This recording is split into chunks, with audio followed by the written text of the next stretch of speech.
Masimana yodame, masimane borobame, mojang esije dengi. Gine ana yongodam, monyango no manaje, gamasimane salo pingo, borobana moeng, betade bae, agine, brandana bae, agine, ewana bae, agine, esijame, agine, ecuatoriale.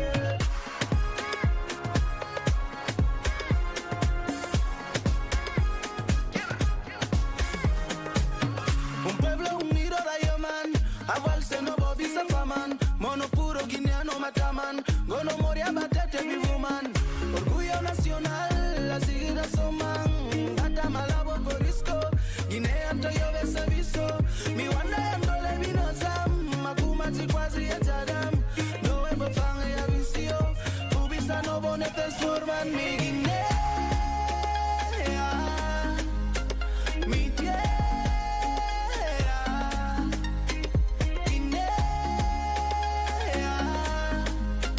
Mi tierra, vino young avo, vino moromba, vino jamebo, ngome de la liga na masimane borobame, masimane borobame, mojang esije dengi. Oh, Guinea na young odam, monyango no manaje, gamasimane salo pingo, borobana moeng, betade bae, agine, brandana bae, agine, ewana bae, agine, esijame, agine, ecuatoriale.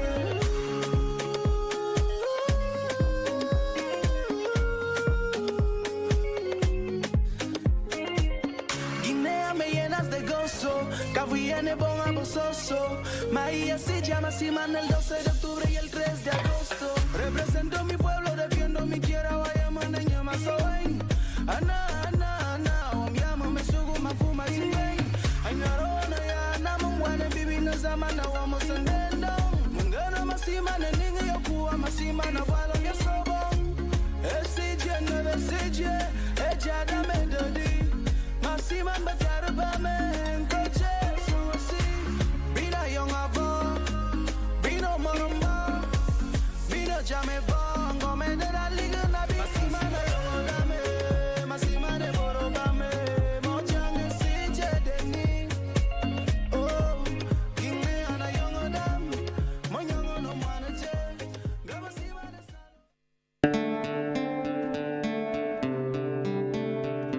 ¿Sabés qué es la trata de personas? Es la nueva forma de esclavitud del siglo XXI. En la actualidad, alrededor de 2.400.000 personas en el mundo son víctimas de este aberrante delito. El 90% son mujeres y niñas que están siendo explotadas sexualmente. Después del narcotráfico, la trata de personas es la actividad ilegal que más dinero genera a nivel mundial. Este delito atenta contra la seguridad, el bienestar y los derechos humanos de las personas. Todos podemos ser víctimas de la trata. Hombres, mujeres, niñas y niños son reclutados a diario por redes que funcionan en todo el mundo y son sometidos a explotación sexual, explotación laboral y tráfico de órganos. Pero, ¿cómo podés convertirte en víctima? Te ofrecen un trabajo que te va a cambiar la vida. Podrás ganar más dinero para ayudar a tu familia. La oferta es tentadora, pero implica mudarte a otro lugar para poder ir al lugar donde vas a trabajar. Te ofrecen un traslado seguro y se ocupan de todo. Te piden tus documentos y te compran el pasaje. Te trasladás en un micro donde hay más personas que no conoces, pero como vos, viajan con la ilusión de que esa posibilidad les va a cambiar la vida para siempre. Llegás al destino. Aparece una nueva persona que te recibe y que te lleva a tu nuevo lugar de trabajo. Pero al llegar ahí, no te encontrás con nada de lo que te prometieron. Un día te cambian el nombre, te dan ropa nueva, ya no tenés el mismo aspecto. no te reconoces, no sabes quién sos. Vos no elegiste eso. Te usan como mercancía, no te dejan salir, te amenazan, no podés escaparte. Crees que ya nunca más vas a poder salir de ese lugar. O tal vez llegaste con tu familia al lugar de trabajo. Te muestran un cuarto donde no caben todos, pero es ahí donde van a vivir. Trabajan todo el día, todos. Tus hijos no pueden jugar ni ir al colegio. Hace varios meses que no te pagan porque debes la plata del pasaje. Y ahora, ya nada será como antes. Sos una víctima de este delito degradante que te quitó tu identidad, tus derechos y tu condición de ser humano. Por eso, cuídate. Publicar tus datos y fotos en las redes sociales te expone. Protegete. Cualquier persona puede hacerse un perfil falso y engañarte. Y si te ofrecen un trabajo que promete cambiarte la vida, averiguá, consultá, tomá conciencia. Nos puede pasar a todos. Si conoces a alguien como yo o como yo, denunciá. Informate. Te puede pasar a vos. Sumate a esta lucha. Necesitamos el compromiso de todos. Decile no a la trata.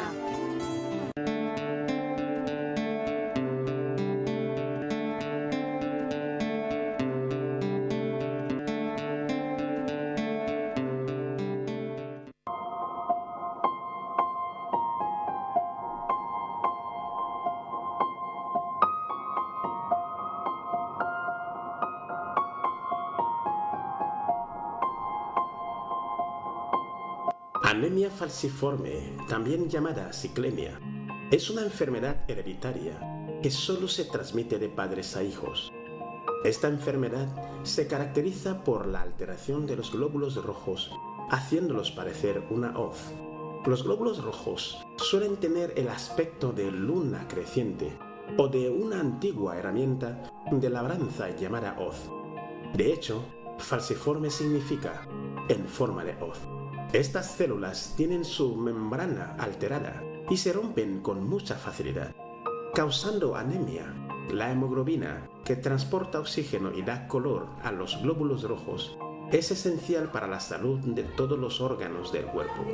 Y estas células en forma de hoz se pegan entre sí con facilidad y obstruyen los vasos sanguíneos de tamaño reducido, y cuando la sangre no puede llegar a donde debería llegar, puede generar dolor y lesiones en los órganos.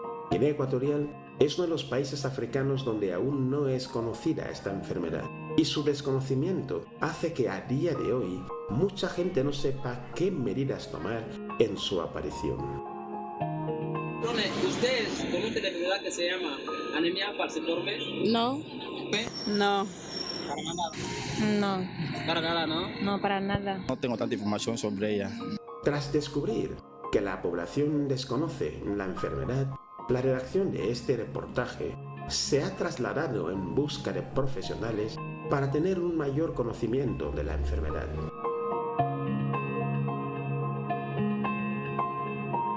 De la anemia de células falciformes, que es lo que también se denomina ciclemia o drepanocitosis, Guinea Ecuatorial el día de hoy ya se está realizando el diagnóstico. Lo que hacemos es el diagnóstico clínico. En el laboratorio precisamos la electroforesis de hemoglobina, que es la prueba de oro de la enfermedad. Conocemos que es una enfermedad crónica, ya interactuamos con otros hospitales, otros laboratorios como es de Castro Verde, complicaciones agudas que pueden presentar los pacientes, como son las crisis vasoclusivas.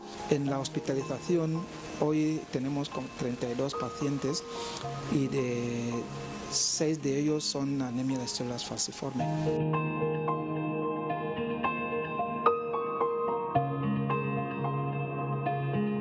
La niña siempre tenía crisis, la hemoglobina muy baja. La doctora me mandó en la clínica Castro Verde para hacer pruebas de la hemoglobina de la niña. Desde ahí se confirmó que la niña es ciclémica. Es un niño normal, un niño alegre cuando no está enfermo, juega, salta, vuela, hace todo lo que hacen los niños de ahora. Anteriormente no pasaba de un mes sin que tuviera que ir al hospital por alguna molestia de esas, de anemia. Ya no va tanto, pero cuando le da es una crisis muy severa y la verdad se pasa muy mal.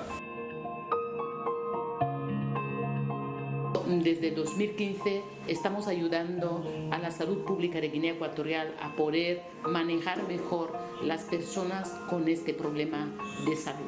La ciclemia, la anemia falciforme. Es muy complicado a la hora de llegar a todo, a la hora de entender, a la hora de explicar a los padres, a la hora de hacer que los padres se adhieran de verdad y sepan que esto es un problema de salud. Y con la ONG Sonrisa de Meno llevamos trabajando desde el 2018 y la verdad que ha sido todo un reto el estudio que se hizo de los niños menores de 1 año y lo que se sigue haciendo. Que desde que trabajamos con esta ONG, pues que está viendo mucho más, porque los clínicos también ya entienden que no es transfundir por transfundir, y el trabajo que están haciendo con los padres o con los propios clínicos hace también que ellos se pregunten cómo estoy yo y acudan a conocer su estado.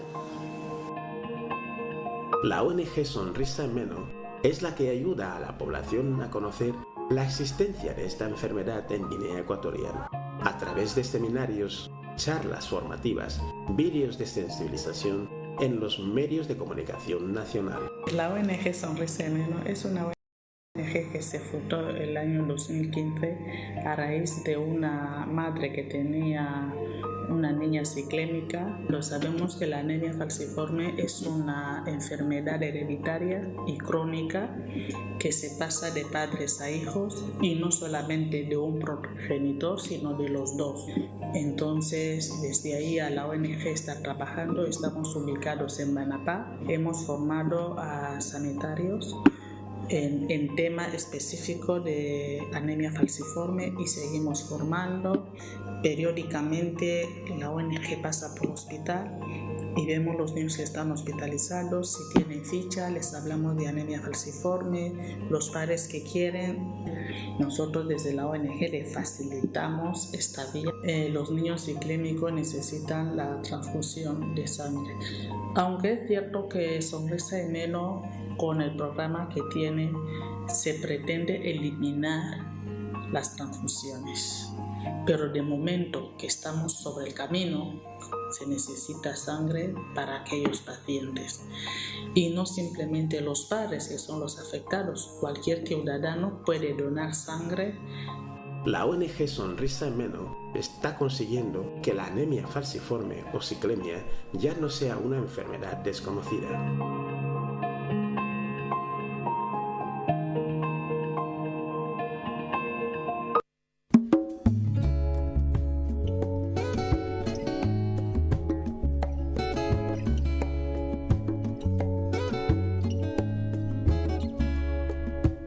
Guinea Ecuatorial.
Viajas mucho y siempre te haces esta pregunta: ¿cuál es mi próximo destino? Y nosotros te recomendamos Guinea Ecuatorial.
Cacho y hermanos.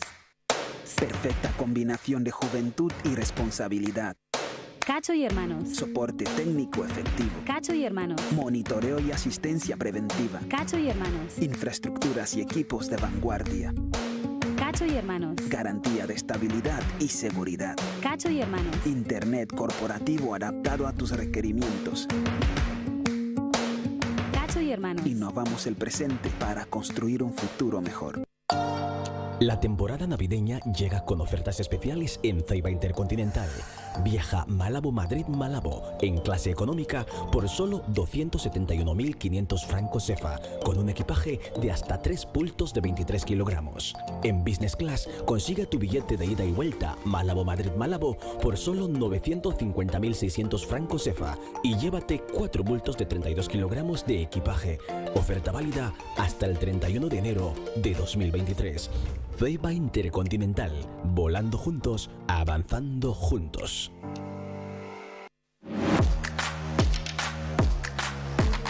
Retos, juegos, emociones, freestyle y premios.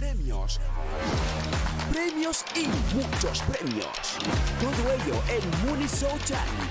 Actividades Tris Global. El día 3 de diciembre en Los Ángeles. El día 4 en Languema, Campo Macuancha. Día 9, viernes en Mongomo.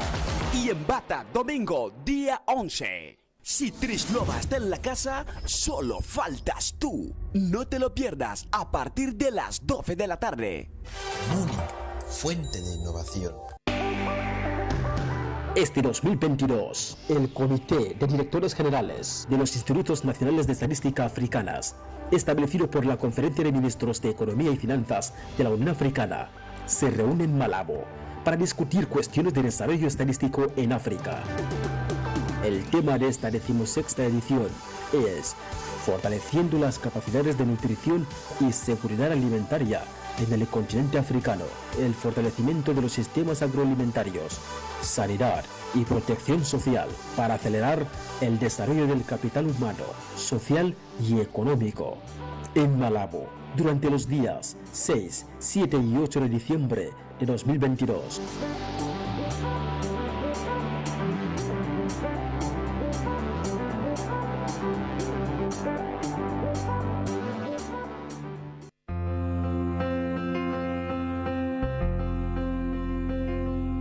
Se crea el primer centro educativo de vocación militarista y de élite en la República de Guinea Ecuatorial para atender a los alumnos del ciclo de enseñanza primaria, denominado Colegio Internado Militarizado de Élite General Santiago Mauro Ngamando, una nueva institución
Televisión Guinea Ecuatorial. Gracias por estar ahí.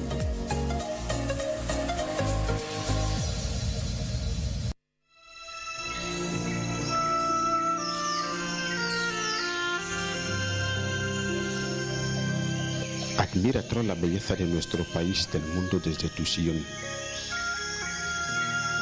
Descubre la naturaleza a través del objetivo de Televisión Guinea Ecuatorial Internacional. Estos documentales son el regalo de Televisión Guinea Ecuatorial para el disfrute de todas las comunidades. De lunes a viernes, de enero a diciembre, todo con la fuerza y pasión.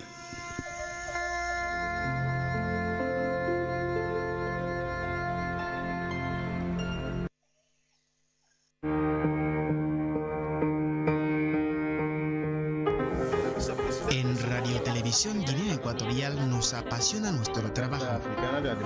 Queremos ser tus ojos y no pararnos ningún solo día para contarte cada matiz de lo que sucede. Se trata, entre otras... Somos 300 profesionales inconformistas haciendo un esfuerzo constante para que no pierdas ningún detalle de la actualidad. Los objetivos marcados por el gobierno. Realizamos cuidadosamente más de 2000 informativos cada año.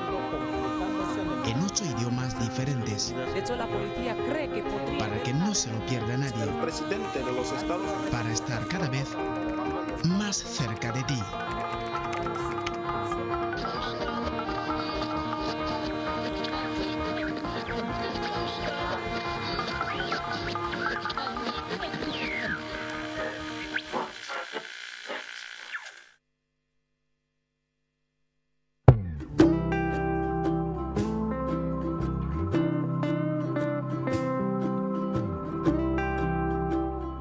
uso descontrolado del agua o su mal uso tanto en las fábricas como en los hogares provocan la sequía. ¿Qué tal están, Edita? ¿Qué tal?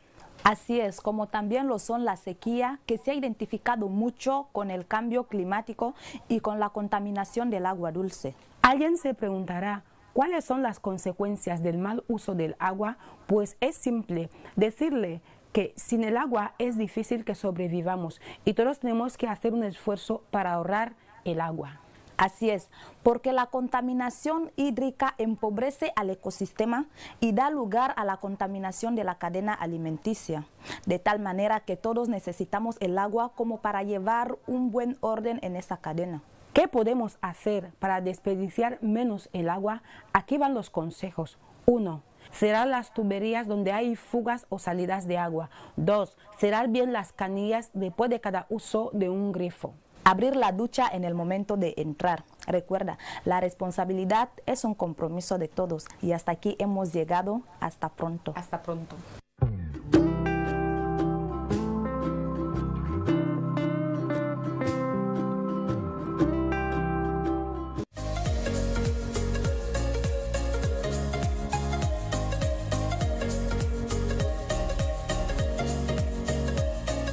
Televisión Guinea Ecuatorial. Gracias por estar ahí.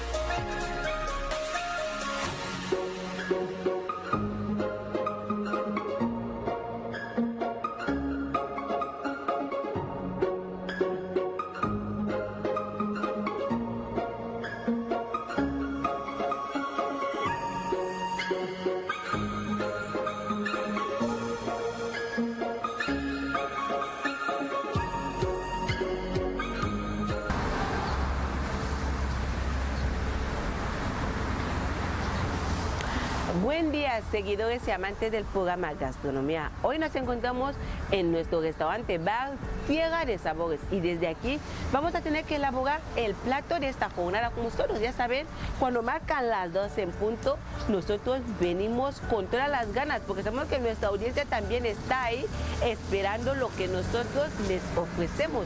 Y como siempre les decimos que el papel y el boli no les falten, porque a través de ellos tomamos nota, cómodos, papel y boli, porque nada con ustedes, comenzamos.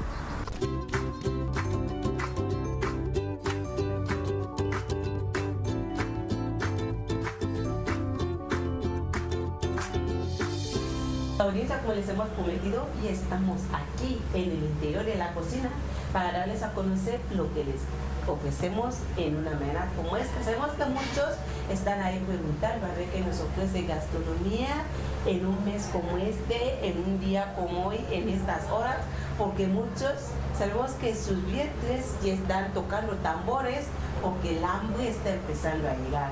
¿Y qué pasa cuando el hambre está empezando a tocar la puerta? Dile hambre, no podrás contra mí porque yo me voy al restaurante Tierra de Sabores, porque ahí se prepara bien, tengo a Noemí y a Rosita. Y desde aquí les damos a conocer lo que elaboramos. Buenos días. Buenos días. ¿Cómo estamos? Muy bien. A ver, Rosa, ¿qué les ofreces a tu audiencia en un día como este? Hoy vamos a preparar pescado fresco en salsa de morica. Pescado fresco en salsa de morica. Yo soy de las que dicen que para preparar un plato de salsa de morica hay muchas maneras de hacerlo. ¿Tú dices lo mismo? Sí. Pues si dices lo mismo porque estamos de acuerdo, ¿verdad? Sí. Si es que ella y yo estamos de acuerdo, vamos a tener que conocer cuál es la manera que ella lo va a elaborar hoy, porque todos sabemos que hay diversas maneras de llegar al resultado de un plato de morica. Cómodos, como siempre les decimos, un buen receso y en ahora regresamos para uno, darles los ingredientes y dos, tener que comenzar con lo que es el modo de preparación.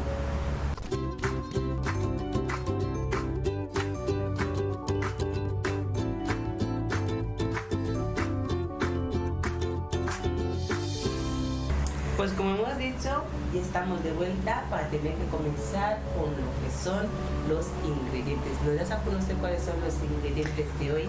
Sí. Nosotros tenemos aquí para nuestra elaboración el aceite. Bueno, hemos puesto una cierta cantidad de aceite porque con ese mismo aceite vamos a preparar el arroz para la guarnición. Tenemos la sal, pimienta blanca, tenemos aquí ya el ajo batido, nuestro pescado fresco. Aquí ya tenemos la misma, la morica, sí, en pasta ya. Tenemos la cebolla, media cebolla, 3 hojas de laurel, tomate, caldo y tenemos aquí pimiento. Y aquí está la guarnición para nuestra elaboración. Audiencia, papel y boli.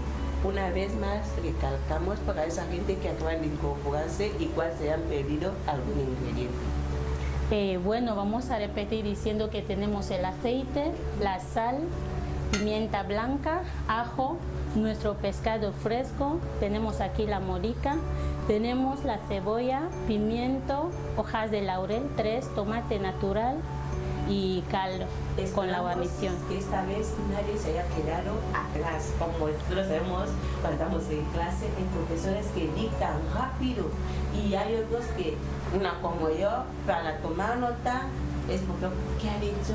¿Qué más ha dicho? A ver cómo lo ha dicho y así voy completando lo que es mi cuaderno. Pero sé que hay otra gente que casi antes de que el profesor lo diga, ya lo tiene anotado. Tal vez sea el caso aquí en la cocina, porque cuando el Rosita diga pimienta, ya se ve que es pimienta blanca y no hace falta escuchar a Rosita. Pues comenzamos ahora con lo que es el modo de preparación, Rosa. ¿Por dónde empezamos en cuanto a nuestra elaboración? Vamos a empezar troceando los ingredientes y así incorporamos el pescado en la olla y seguir con el procedimiento. Ok. A ver, ¿cómo se denomina este pescado? Si se puede este saber. Es colorado. Colorado. Sí. Hemos dicho que hay muchas maneras de elaborar lo que es la salsa o el plato de hoy, que es morica. Sí. ¿De qué manera lo elaborar en este día? Bueno, nosotros vamos a elaborarlo de la manera más común que realmente ya conocemos, en que la salsa no nos tiene que salir muy espesa ni aguada.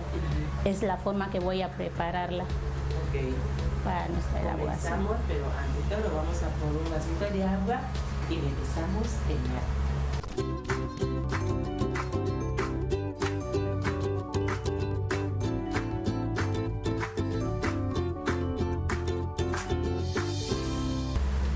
Empezamos en el tubo de receso y comenzamos ya con lo que es el modo de preparación. Comenzamos, Rosita. Sí. Okay. Vamos a empezar troceando la cebolla. Sinceramente, para preparar ese plato el corte no importa. Podemos usar el corte que realmente queramos. Juliana, taquito, sí, dados, estrellas, brunoise, hay diferentes tipos. Brunoise es como un poquito picado. Cuando cortas la cebolla y la pica y se quedan unos trocitos chiquititos que realmente ya no se puede visualizar. Sí, es brunoise. Sí. Y ese, francés, ¿no? Sí. Francés. Y ese corte lo utilizamos realmente cuando preparamos carne del bosque fresco, que realmente los ingredientes no es necesario que se vean. Sí, que sean visibles. Sí. Porque hay cierta gente que cuando encuentra muchos ingredientes va perdiendo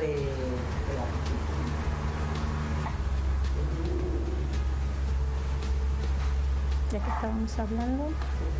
Ahora estamos con lo que es el tomate. Sí. Ahora estamos troceando los tomates. Pero en la elaboración de hoy, ¿hace falta el uniforme? ¿Tener los ingredientes en uniforme o no importa?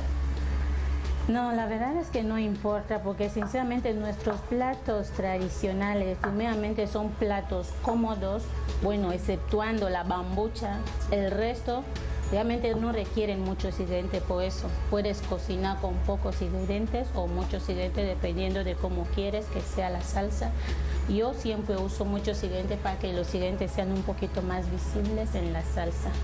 Y realmente no nos va a hacer falta freír el pescado porque como lo tenemos fresco y que no se pierda el sabor, por eso lo vamos a cocinar directamente. Sí. Ok, ya tenemos troceados nuestros ingredientes. ¿Qué hacemos ahora? Ahora vamos a empezar con la preparación. Ok, comenzamos con la preparación. Audiencia, como siempre, puedes pasar aquí, es que voy a... Como siempre le decimos, es necesario saber importante tener una idea en la cocina. Cuando tienes la idea, es porque todo te va a salir bien, no solo en la cocina, sino en todo lo que quieras hacer. Si tienes una idea y tienes una visión, un enfoque, te enfocas, todo saldrá bien. Pues aquí tenemos nuestros 3 principales ingredientes que hagan posible nuestro plato. O sea, no te quedes a un lado, eres la protagonista principal, ¿vale? Sí. Seguimos. Ahora vamos a meter los ingredientes en el plato ya para llevarlos y empezar nuestra elaboración. Okay. ¿Y por qué hemos optado por el arroz como guarnición? ¿Se puede acompañar con otro tipo de guarnición para lo sucesivo? Claro que sí, es una salsa que puede llevar diferentes guarniciones como la yuca, plátano, malanga a veces también y el arroz. Hasta el fufú se puede comer con la morica. El gaí también. ¿Y el machacaro? Sí. Los hombres lo llaman motura. Sí, porque es una salsa un poquito resbaladiza, si lo comes con ello mejor. Mejor, ¿no? Sí. Pues así es. ¿Van a escuchar? La guarnición es optativa. Sí. Ahora nosotros vamos a empezar. Bueno, aunque no lo dije anteriormente, yo quiero cincelar el pescado un poco, como es uno un poquito más grande. Le voy a dar unos cortecitos para que por lo menos pueda adentrar la sal y todos los ingredientes que hemos puesto. Lo he hecho a última hora, pero teníamos que hacerlo después, no hay problema. Así que la cosa no cambia, sigue siendo lo mismo. Como tenía el fuego encendido, lo vamos a apagar. Bueno, bien, hemos visto que hay muchas maneras de elaborar.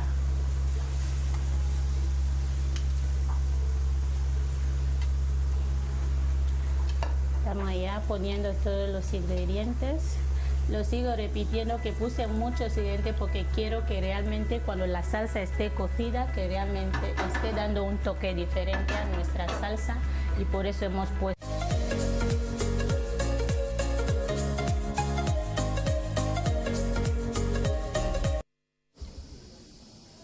Chers collègues, asseyons-nous. DG ICA, laissez le DG Cameroun tranquille.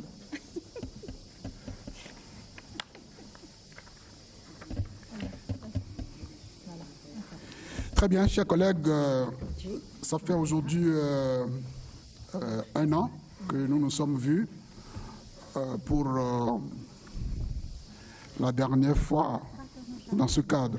C'est vrai qu'il y a quelques jours, on s'est déjà vu, on s'est vu un peu partout, dans différentes réunions. Mais pour cette session, la 15e session, cela s'est déroulé il y a 1 an à Tunis, dans un froid effroyable. Aujourd'hui, nous sommes avec notre frère Ricardo pour la 16e session. Après-demain, c'est une journée exceptionnelle dans ce pays. Dans mon discours tout à l'heure, j'ai demandé au ministre de transmettre nos félicitations au chef de l'État. Il sera investi dans 3 jours. Initialement, notre programme allait jusqu'à ce jour-là. Mais compte tenu de ces dernières contraintes, le programme a été revu. Et donc, je voudrais on a partagé cela hier à tout le monde dans nos mails. Je voudrais qu'on se prononce rapidement sur cet agenda pour l'adopter. C'est vrai, vous allez voir qu'il y a eu une petite modification, mais c'est fait exprès. On va adopter d'abord l'agenda et l'organisation du comité de directeurs avant de continuer. Est-ce que quelqu'un a des objections ou des observations sur l'agenda qu'on nous a partagé hier nuit? Cameroun.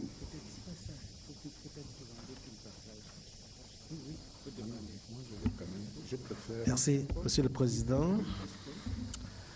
Je voudrais, à votre suite et à la suite des autres collègues, vraiment vous remercier l'Union africaine pour l'organisation de cette réunion. Vous savez qu'après, pendant la période Covid, nous avons eu l'habitude de travailler à distanciel. Nous nous réjouissons que nous soyons déjà à la deuxième édition après Covid. Nous réitérons notre appréciation à la République sœur de Guinée équatoriale pour la qualité de l'accueil qui nous a réservé, les conditions de travail qui sont mises à notre disposition. Nous voulons également marquer notre appréciation de ce qui ressort de l'intervention et du président et de Mme Leila sur la nécessité d'assurer la coordination des interventions statistiques dans nos pays. C'est cela qui va fonder un peu mes observations sur le programme qui nous a été proposé. Parce qu'effectivement, nous savons, et vous-même vous l'avez précisé, qu'il y a une nécessité de renforcer la cohérence, la coordination de l'activité statistique en Afrique, compte tenu de la multitude des intervenants. Vous-même, vous avez cité la BAD, vous avez cité la CEA, et nous savons qu'il y a Afristat, et nous savons également que nous accueillons avec beaucoup d'intérêt le lancement du PAS 2, mais nous constatons aussi que dans ce PAS 2-là, c'est tellement puissant que l'absence des écoles nous pose déjà un problème. Je ne sais pas s'il y a un volet qui est en relation directement avec nos écoles de formation. Moi, en tant qu'ancien comptable national, et compte tenu de ces problèmes de commerce extérieur et tout cela et de nouveautés, il serait été intéressant de voir qu'on ait un exposé sur ce qui est fait avec les écoles. De même, on se serait attendu à ce que la CIA, la BAD, Afristat, nous montrent un peu ce qu'ils font avec vous dans le cadre de cela. Cela nous montrerait la réalité de la cohérence.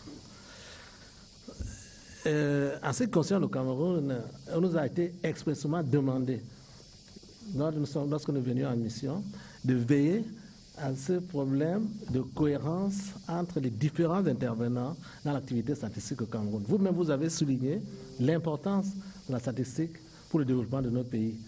Et nous voulons, toutes ces interventions-là, nous souhaiterions qu'il y ait véritablement une cohérence. C'est pour cela que lorsque nous voyons cette absence de présentation dans le programme, nous nous interrogeons. Est-ce que vous avez aménagé des places pour les écoles, pour la CIA, pour la BAD? Nous aimerions vous entendre sur ce point-là. Je vous remercie. Merci beaucoup, DG Cameroun. Je crois que cette discussion, nous allons la mener quand nous allons rentrer dans le vif du sujet et quand j'aurai remis le pouvoir. Donc, souffrez que nous reportions de quelques minutes en réponse à votre interrogation. Très bien. Je me rends compte qu'en réalité, il n'y a pas d'observation sur le programme. On peut, par acclamation, adopter le programme.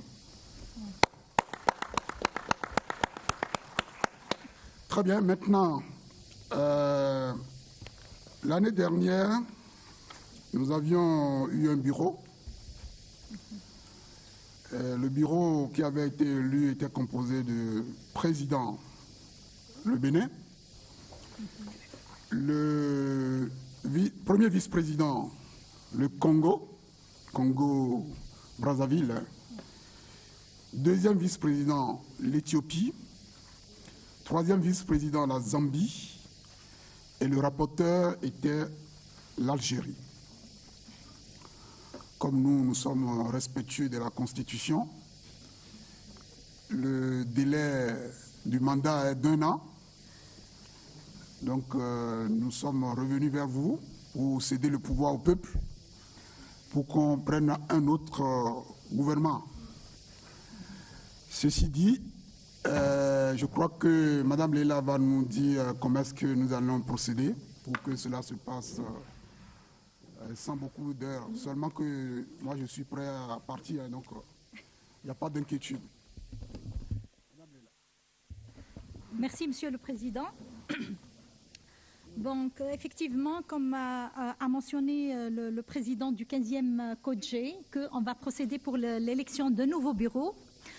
Le nouveau bureau va représenter les 5 régions de l'Union africaine. Il y a le nord, l'est, le centre, l'ouest et le sud. Et pour l'année dernière, l'ouest a assuré la présidence pendant toute une année. C'est-à-dire que cette année, avec la rotation, l'ouest va assurer le rapporteur. Et la région du premier vice-président, qui était le centre, maintenant le centre, il va assurer la présidence. Le premier vice-président va être assuré de la région de l'Est. Le deuxième vice-président va être du sud, de la région du sud. Et le troisième vice-président va être du nord. C'est-à-dire que maintenant, on va se diviser par région. Les pays, c'est-à-dire les pays, par exemple, qui sont du nord, appartenant à la région du nord, vont se concerter pour sélectionner ou choisir leurs représentants pour la prochaine, pour cette année 2022. Le centre, l'est, l'ouest et le sud. Et pendant peut-être 10 minutes, Monsieur le Président, est-ce que c'est bon? Oui, s'il peut bien le faire en 5 minutes, ce serait bien. D'accord, 5 minutes. Et vous allez présenter les représentants du nouveau bureau, tel que j'ai mentionné. Pour la présidence, ça va être le centre, pardon. Le premier vice-président, ça va être de l'Est. Le deuxième vice-président, ça va être du Sud. Le troisième vice-président, ça va être du Nord. Et le rapporteur, il va représenter la région de l'Ouest. Allez, à vous, pendant 5 minutes, que vous allez choisir et élire votre On peut permettre à chaque zone de se revoir rapidement pour nous désigner les représentants. C'est le centre. Le centre, mais c'est à vous de décider. Le premier vice-président. Ça va être de l'Est. Pardon. Le premier vice-président, ça va être de l'Est. Le président, ça va être du centre. Le premier vice-président, ça va être de l'Est. Le deuxième vice-président, ça va être du Sud. Le troisième vice-président, ça va être du Nord. Et le rapporteur, ça va être de l'Ouest. Et à vous de décider. Très bien. Il est... Pour le centre, le président sur la table. Il est midi 22. Donc midi 27, on se revoit pour faire le point. Merci. Ah, il y a une intervention de la Mauritanie. Excusez-moi, c'est la Mauritanie. Nous, tantôt, on est dans l'ouest, tantôt, on est dans le nord. Voilà.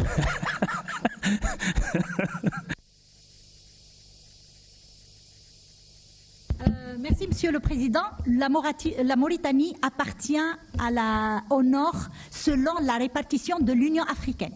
Ce n'est pas la répartition des CER. La répartition de l'Union africaine, il y a la Mauritanie et même parfois on a le problème avec le Soudan. Le Soudan appartient à l'Est. Toujours ces deux pays qui posent la question s'ils appartiennent au nord ou à l'Est ou à l'Ouest. Merci. Merci.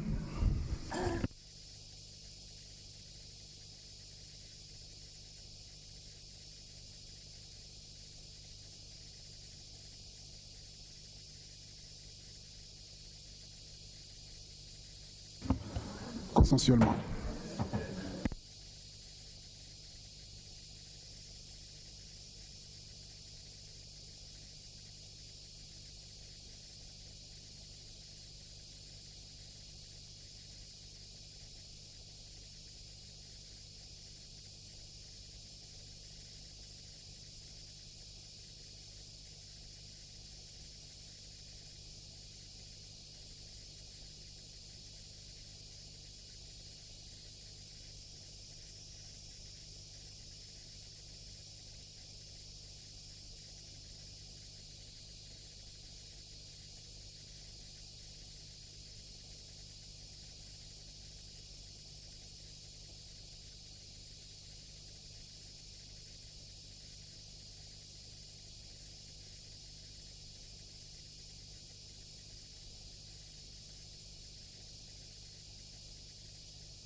Televisión Guinea Ecuatorial.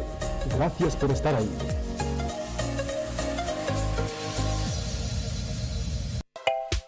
Dicen que nunca es tarde para empezar.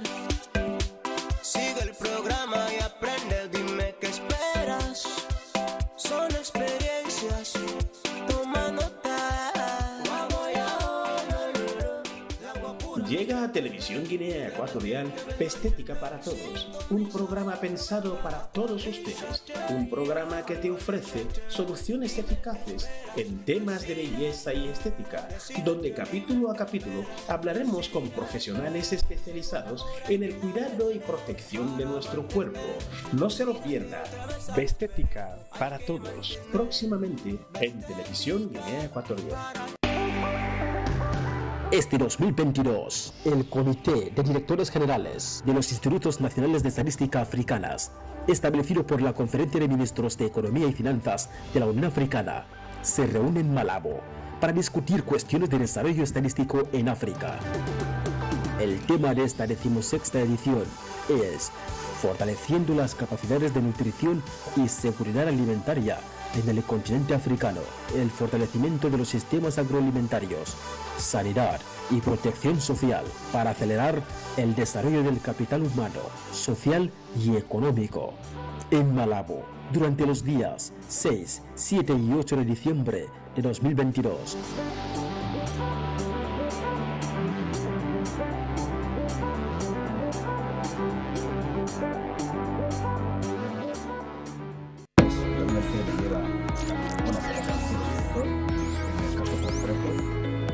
Innovación, novedades en Radio Nacional de Guinea Ecuatorial, Radio Malabo. Desde ya, sintoniza tus programas favoritos a través de la emisión global, vía internet y satélite. Seguidor del programa Magazine Vespertino, todavía seguimos aquí. Todo en directo, no pierdas tiempo. Entra www.tvglive.gq en internet. 24 horas abiertas para vía satélite en los siguientes enlaces: CES5, África subsahariana, Europa, Oriente Medio y Asia, Astra 4K. We're going to tell everything in detail when it comes to the direction. Y América y Canadá, Galaxy 19. Radio Malabo, siguientes objetivos, están en directo.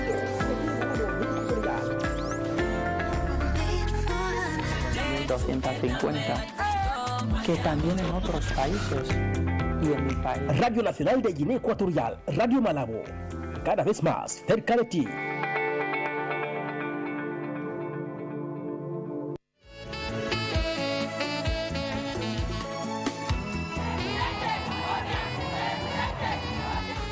Esta Junta Electoral Nacional acepta y proclama solemnemente a su excelencia Obiangema Mbaza, presidente electo de la República de Guinea Ecuatorial, por un nuevo periodo de mandato de 7 años.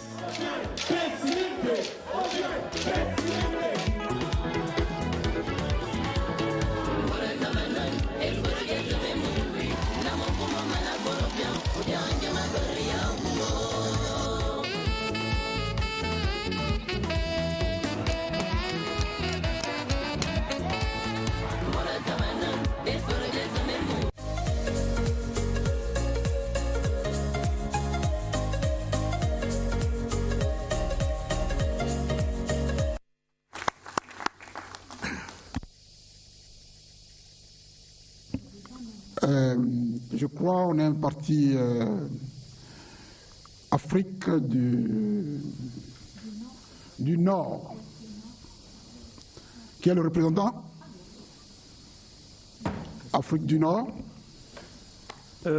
Merci, Monsieur le Président. Donc, pour l'Afrique du Nord, nous avons reconduit l'Algérie qui était dans le groupe précédent pour nous représenter. L'Algérie. L'Algérie. D'accord. Maintenant, l'Afrique centrale. Qui est le représentant? Afrique centrale, nous avons désigné à l'unanimité le pays qui nous reçoit si gentiment, c'est la Guinée équatoriale.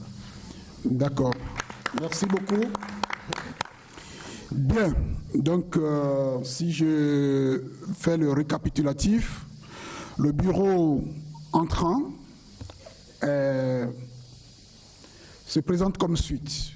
Président, Guinée équatoriale. Premier vice-président, Soudan. Deuxième vice-président, Eswatini. Troisième vice-président, Algérie. Et rapporteur, Gambia.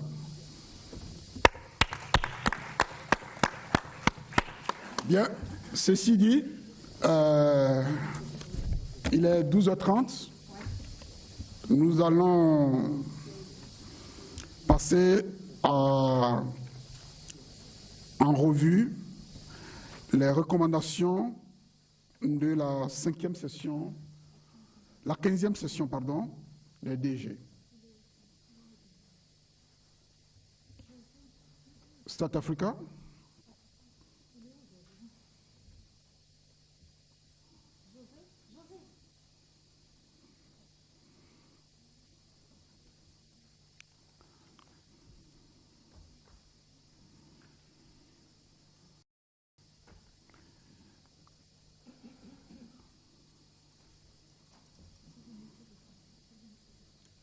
Ouais. South Africa, José a disparu. Ah, peut-être c'est parce qu'il n'a pas les cheveux que je ne l'ai pas bien vu.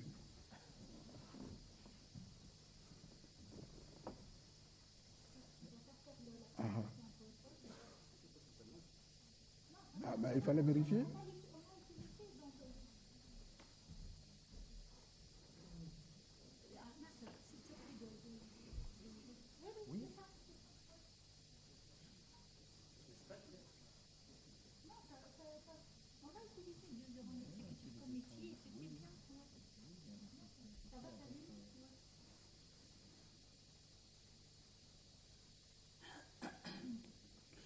Bien, Monsieur José, vous avez 10 minutes pour nous présenter cela. Nous avons déjà accusé trop de retard. Il est 12h33.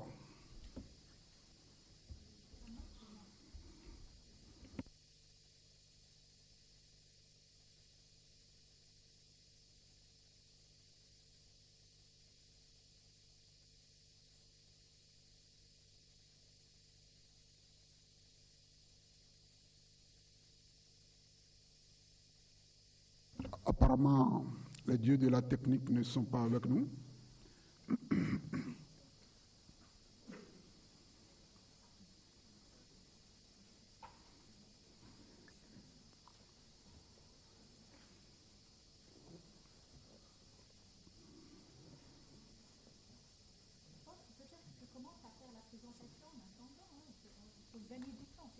Oui, je crois que c'est mieux. Oui, c'est mieux d'être au fond.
Ok, buenos días a todos. Me han dado solamente 10 minutos para poder presentar el trabajo que ha sido realizado por la Comisión de la Unión Africana, el Banco Africano de Desarrollo, la Comisión Económica para África, las comunidades económicas regionales, los Estados miembros de la Comisión de la Unión Africana y también, sin olvidar, los centros de formación estadística y los socios.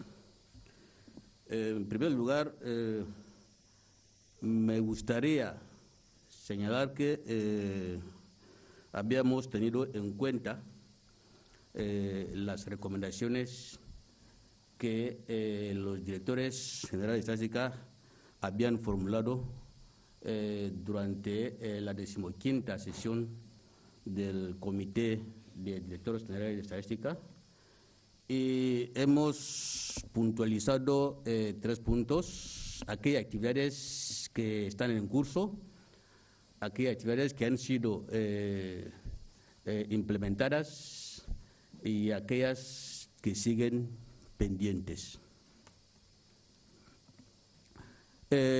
También se tiene que puntualizar que antes de la organización de esta reunión habíamos enviado el informe en 5 idiomas, de tal manera que cada uno de ustedes posee una copia de ese informe.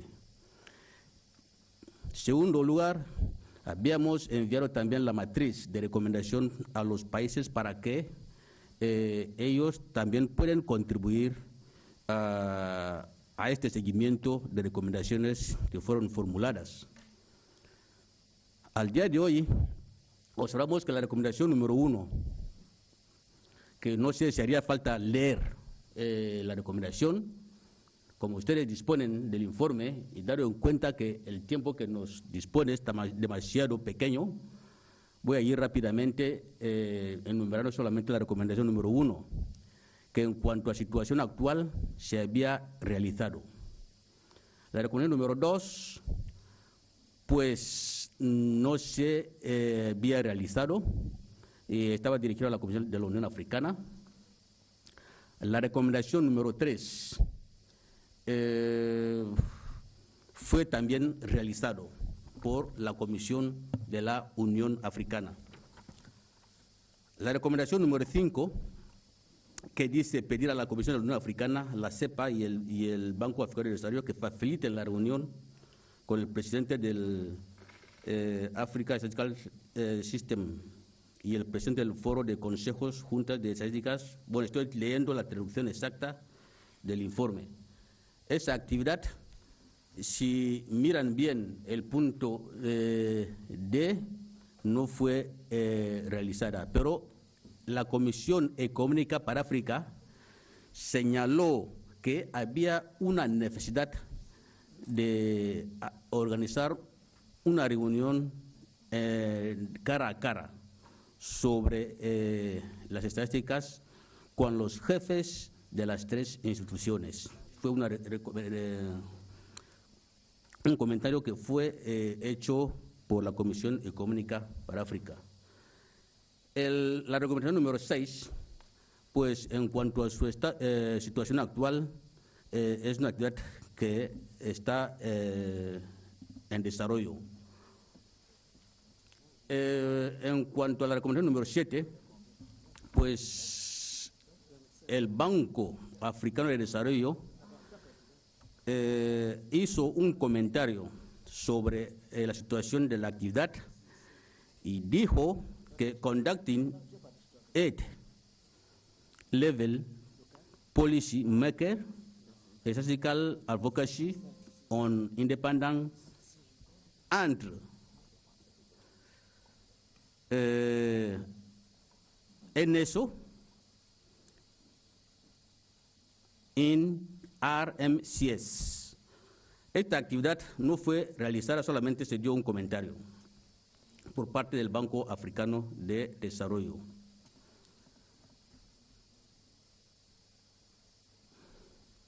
Si nos vamos con la actividad número 7, que es la que acabamos de decir, y la actividad número 8 nos dice pedir a la Comisión de la Unión Africana que introduzca la formación ejecutiva de OFI dirigida a los jóvenes de Estado y ministros. Estoy leyendo exactamente lo que los traductores hicieron, así como a los directores generales, para que África pueda hacer frente a las necesidades más urgentes, elevando la importancia de los índices de pobreza multidimensional como herramientas políticas críticas. Esa actividad número 8, vemos que la Comisión de la Unión Africana señaló que es una actividad que está en curso. La actividad número 9, también vemos que Mauricios, Islas de Mauricios, señaló que es una actividad que está en curso, ya que es una recomendación que va dirigida a los Estados miembros. La recomendación número 10, la Comisión de la Unión Africana y la CEA, pues han señalado que la actividad también sigue en curso, no se había realizado. La recomendación número 11, la Comisión sigue diciendo lo mismo, que es una actividad que sigue en curso. Yo les estoy leyendo exactamente lo que aparece en el seguimiento de recomendaciones.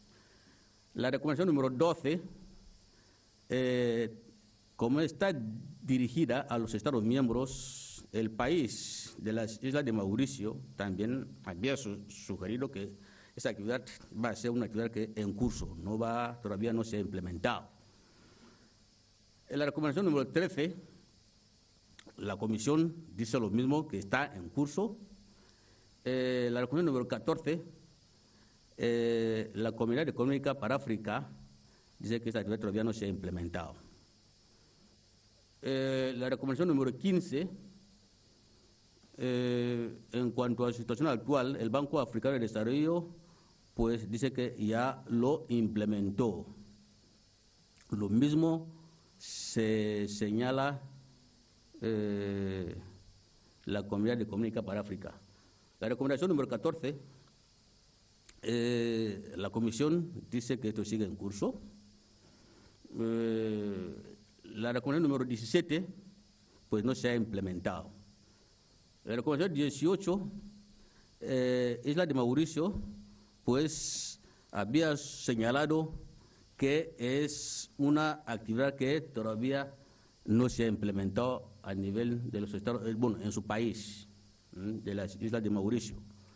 El 19, la recomendación número 19, la Comisión, pues nada, yo creo que sigue en curso. Es lo que yo veo aquí. La recomendación número 20, la Isla de Mauricio señala que es una actividad que está en curso. La recomendación número 21 sigue igual, en curso. 22 igual, en curso. 23 igual, en curso. 24, pues nada, no me parece absolutamente nada. La recomendación número 25, pues todavía no se ha implementado, pero hay un comentario de la Comunidad Económica para África que dice que hay una necesidad de acompañar a los sistemas nacionales de cuentas nacionales. En la recomendación número 26, el Banco Africano de Desarrollo dice que había llevado un acompañamiento técnico a los sistemas nacionales de cuentas, los sistemas de cuentas nacionales. La recomendación número 27 pues en cuanto a su estado actual no aparece nada. La recomendación número 28, el Banco Africano de Desarrollo hace un comentario diciendo que había acompañado a los Estados miembros. La recomendación número 29, la Comunidad Económica, Isla de Mauricios, dice, y Tanzania, dice que fue, y Tunisia, perdonen, Mauricios y Tunisia, dicen que la actividad sigue en curso y no se había realizado. Pero en el caso de Tunisia, Tunisia sí que lo había implementado. La actividad número 30, el país, Tunisia, dice que la actividad también fue implementada en el país, pero para la Comisión de la Unión Africana sigue en curso. La actividad número 30, la recomendación 31, pues nada, en curso. La recomendación 32, no aparece nada. La recomendación número 33, Tunisia vuelve a intervenir diciendo que la actividad ha sido implementada a su nivel. La recomendación 34, nada. La recomendación 35, pues Tunisia otra vez dice que la actividad ha sido implementada a su nivel. La recomendación número 36, no aparece nada. La recomendación número 37, Tunisia dice lo mismo, que la actividad ha sido implementada a su nivel, a nivel nacional. La recomendación número 38, Isla de Mauricio, señala que la actividad sigue en curso. La recomendación número 39, la Comunidad Económica de África señala que la actividad sigue en curso. La recomendación número 40, no aparece nada. La recomendación 41, pues Isla de Mauricios dice que la actividad sigue en curso. La recomendación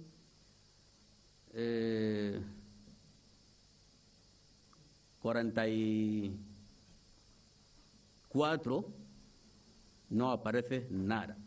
La recomendación número 45, Isla de Mauricio dice que la actividad sigue en curso. Pero aquí la Comisión de la Unión Africana señala que a la fecha actual 31 países ya han adherido a la iniciativa. La actividad número 46, Isla de Mauricio señala que la actividad no ha sido implementada y la Tunisia señala que la actividad sigue en curso. La recomendación número 48, no aparece nada. La recomendación número 49, pues Isla de Mauricio señala que la actividad está en curso. La actividad número 50, el Banco Africano de Desarrollo señala que había acompañado a algunos Estados miembros para la realización de esa recomendación. La actividad número 51, la Isla de Mauricio dice que la actividad está en curso. Y la recomendación número 52, la actividad ha sido implementada a nivel de Isla de Mauricios. Pues la última recomendación, que es 53, pues la Comisión de la Unión Africana también había implementado esta actividad. Señores directores generales, permitirme darles algunas estadísticas que yo he podido encontrar en ese ejercicio. Primero, decir que hemos tenido un impacto muy bajo a nivel de respuestas por parte de los Estados miembros de la Unión Africana. De los 55 Estados miembros, solamente hemos recibido 4 respuestas, a pesar de que habíamos enviado a los 55 Estados miembros. Esas 4 respuestas representan un 7%, o sea, un porcentaje demasiado bajo que los Estados miembros no han tenido en cuenta de aumentar. A nivel de organizaciones panafricanas, de las 4 que tenemos, solamente podemos decir 3 han podido responder, pero de una manera así, no tan clara, y que representa un 75%. Me acuerdo también que en la última sesión del Comité de Directores Generales de Estadística se hablaba que se tenía que clasificar las recomendaciones por a corto tiempo, medio y a largo plazo. Lo que la Comisión ha hecho es que a nivel de a corto plazo hemos conseguido un 25% de las recomendaciones que correspondían a corto plazo y a medio plazo hemos tenido 50% y a nivel de a largo plazo 25%. En cuanto a las recomendaciones, digamos, la situación actual, habíamos observado que 19% de las actividades han sido implementadas, que creo que es un porcentaje muy bajo, y el 81% no implementadas. De las 81% de esas recomendaciones no implementadas, encontramos que 49% están en curso para ser implementadas y 32% todavía no se han iniciado.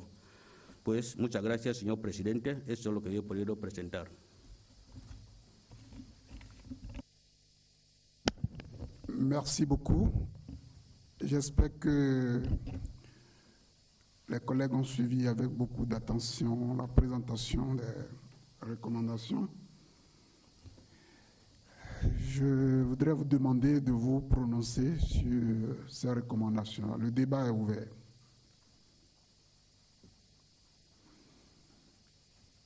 Qui veut prendre la parole?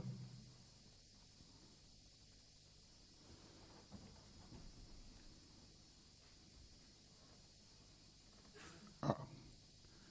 Donc tout est bien alors.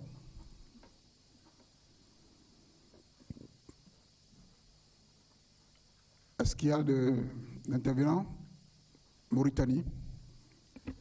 Bon, en tout cas, je n'ai pas suivi parce que je n'ai pas eu le document et la traduction a commencé vers la fin. Il restait 2 ou 3 recommandations. Et je ne suis pas bien outillé en espagnol en portugais bientôt pour comprendre ce qu'il a dit. Je n'ai rien pigé pour conclure. Donc je ne peux pas intervenir parce que je n'ai rien compris. Effectivement, la traduction en français a été un peu... D'abord, ce n'était pas trop fort, on n'entendait pas bien, et puis c'est venu vers la fin. Donc la Mauritanie a parfaitement raison. Est-ce que la commission est-ce que Stat Africa, vous pouvez nous reprendre les choses en résumé rapidement, parce que là, surtout les recommandations qui n'ont pas connu d'évolution. Et cela nous permettrait d'opiner clairement. Si quelqu'un peut nous reprendre ça en français, ce serait bien. South Africa. Merci, Monsieur le Président. Bon, Stat Afrique... Il y a South Africa qui voulait parler. South Africa.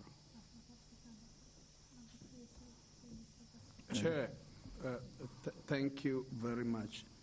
It looks like you have almost read my mind in that for purposes of progress in this meeting, we should take note of the report, and on taking note, I would like to recommend that we accept it as codges.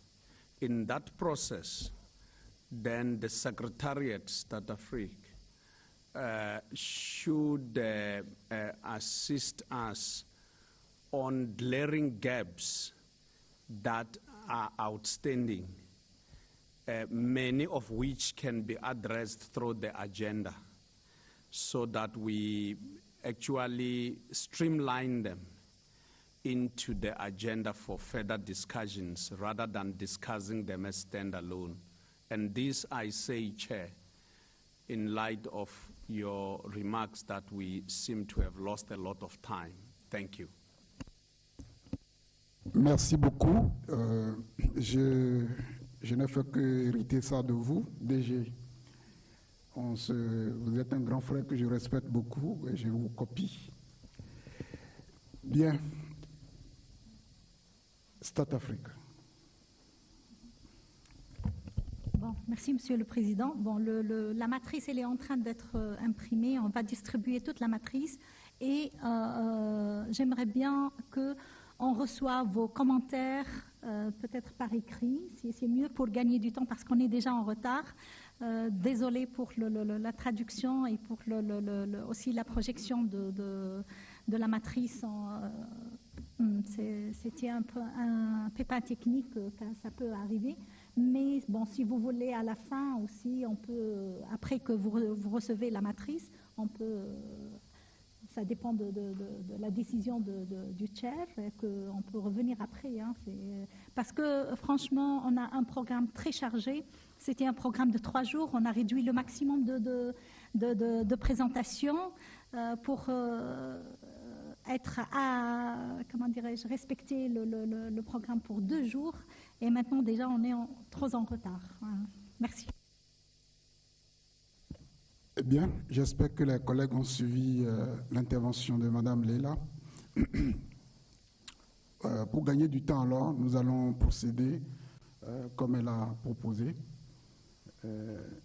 Mais j'espère que pour les autres points, nous n'allons pas rencontrer la même difficulté, parce que ce n'est pas très bien que nous ne nous prononcions pas sur les recommandations. Est-ce qu'il y a d'autres interventions dans le public?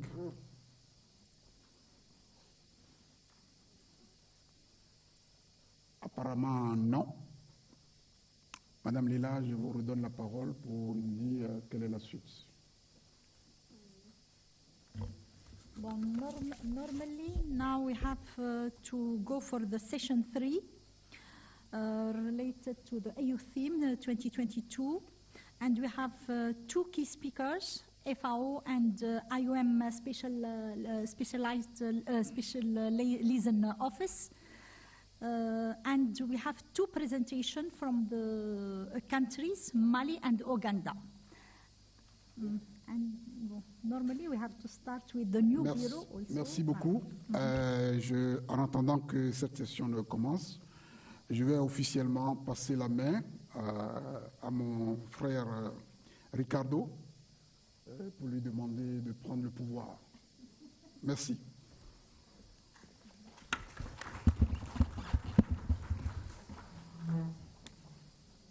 Merci beaucoup. Merci.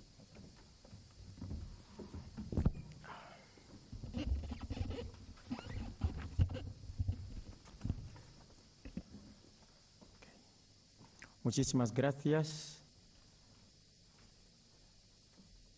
Muy estimados y respetados colegas, directores generales de los Institutos Nacionales de Estadística, instituciones panafricanas, socios al desarrollo, agradecerles por la confianza que han depositado sobre Guinea Ecuatorial para albergar esta reunión y para poder presidirla. Teniendo en cuenta que estamos con muchísimo retraso, según la agenda que nosotros tenemos, quiero que todos aquí seamos conscientes de que tenemos una agenda muy apretada y... No translation. No translation.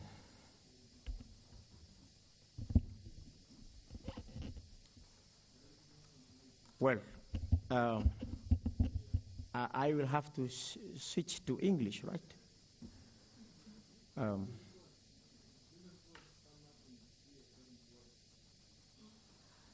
Ok, mientras tanto que esperamos que se solucione el problema de traducción,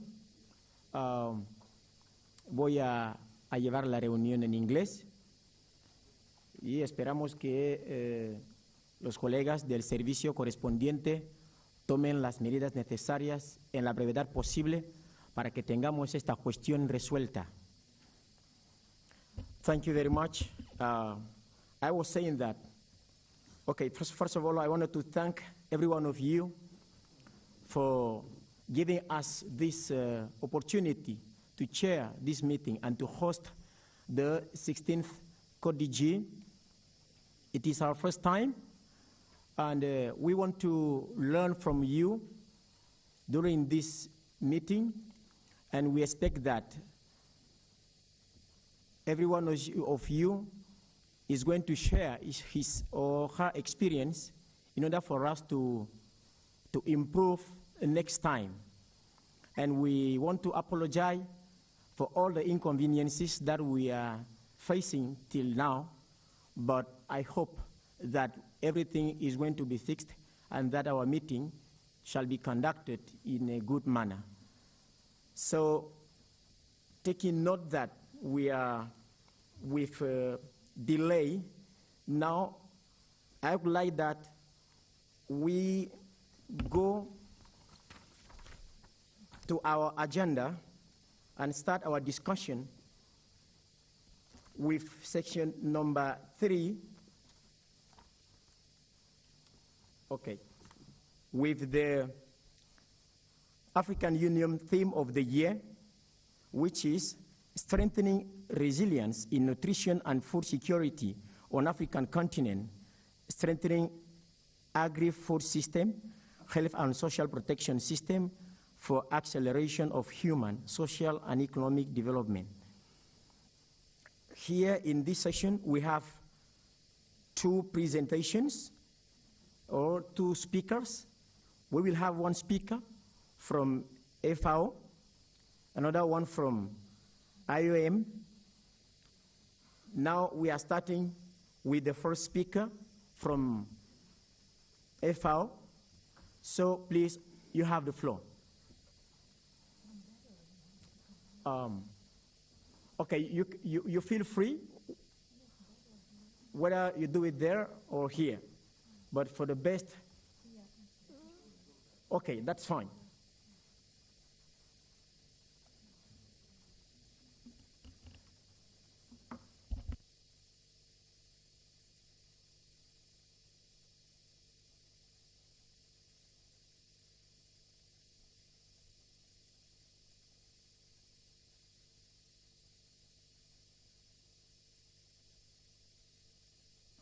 You have 10 minutes time, please.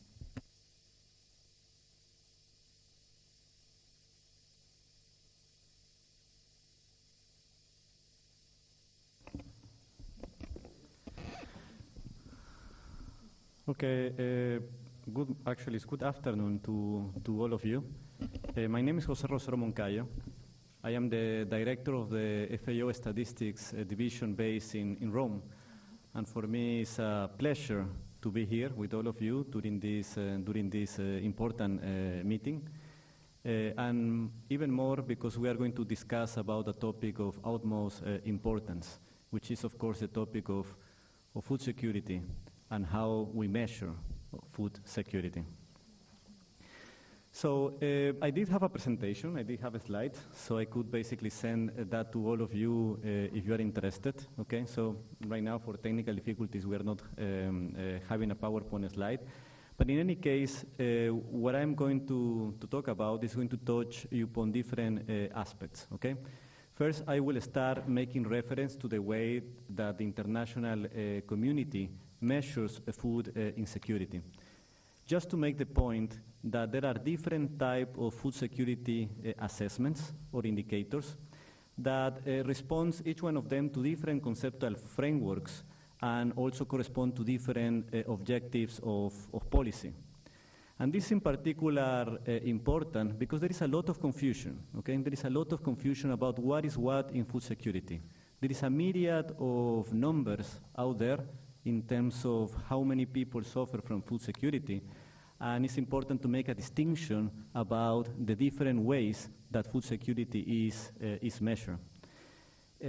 Second, I wanted to briefly describe the state of food security in the African continent, and finally to point out the different type of efforts that the FAO, my organization, is doing to strengthen the capacities in food and agricultural statistics, especially, of course, in the area of food security that is of importance to this specific session. So let's start then recognizing that food security serves different policy objectives, okay? So first, we all know that it's recognized as an important development goal. It is fundamental to achieve nutritional outcomes, and of course is interlinked with other development objectives such as poverty, education, health, also to food system transformation through sustainable production and consumption, and even to objectives that have to do with climate change. Because, of course, agriculture is a contributor to climate change, but it's also very much affected by what happens with climate change. And as such, it has been part of the Millennium Development Goals. So food security was one of the goals and objectives of the Millennium Development Goals, and is also part of the Sustainable Development Agenda, the SDGs, which basically all the countries have subscribed. But beyond being a development goal, it's also a humanitarian goal, okay? And this is linked with humanitarian crises that affect countries, some of them in the African regions. That is the result. These crises, humanitarian crises, are usually the results of a combination of factors. Factors such as armed conflicts happening in the country, weather-related events, okay, like droughts, floods, and of course other type of disasters. But even if it is, if we are talking about this type of humanitarian crisis, even if they are temporal, some of them, okay, and they are severe in terms of nature, and they need immediate response, okay? So, either if it is food security a development objective, or if it is a humanitarian objective, it needs to be assessed, it needs to be measured.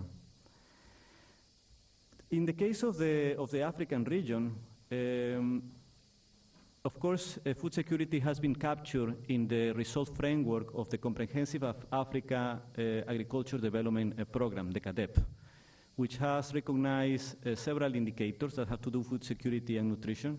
One of them is the prevalence of undernourishment, the so-called POU, and there are others, such as child stunting, wasting, or underweight.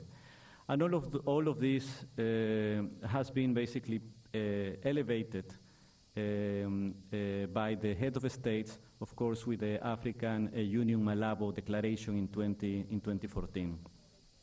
So, going now into the key messages that I want to transmit to you, is that conceptually speaking, we need to differentiate between two different but complementary concepts around food security.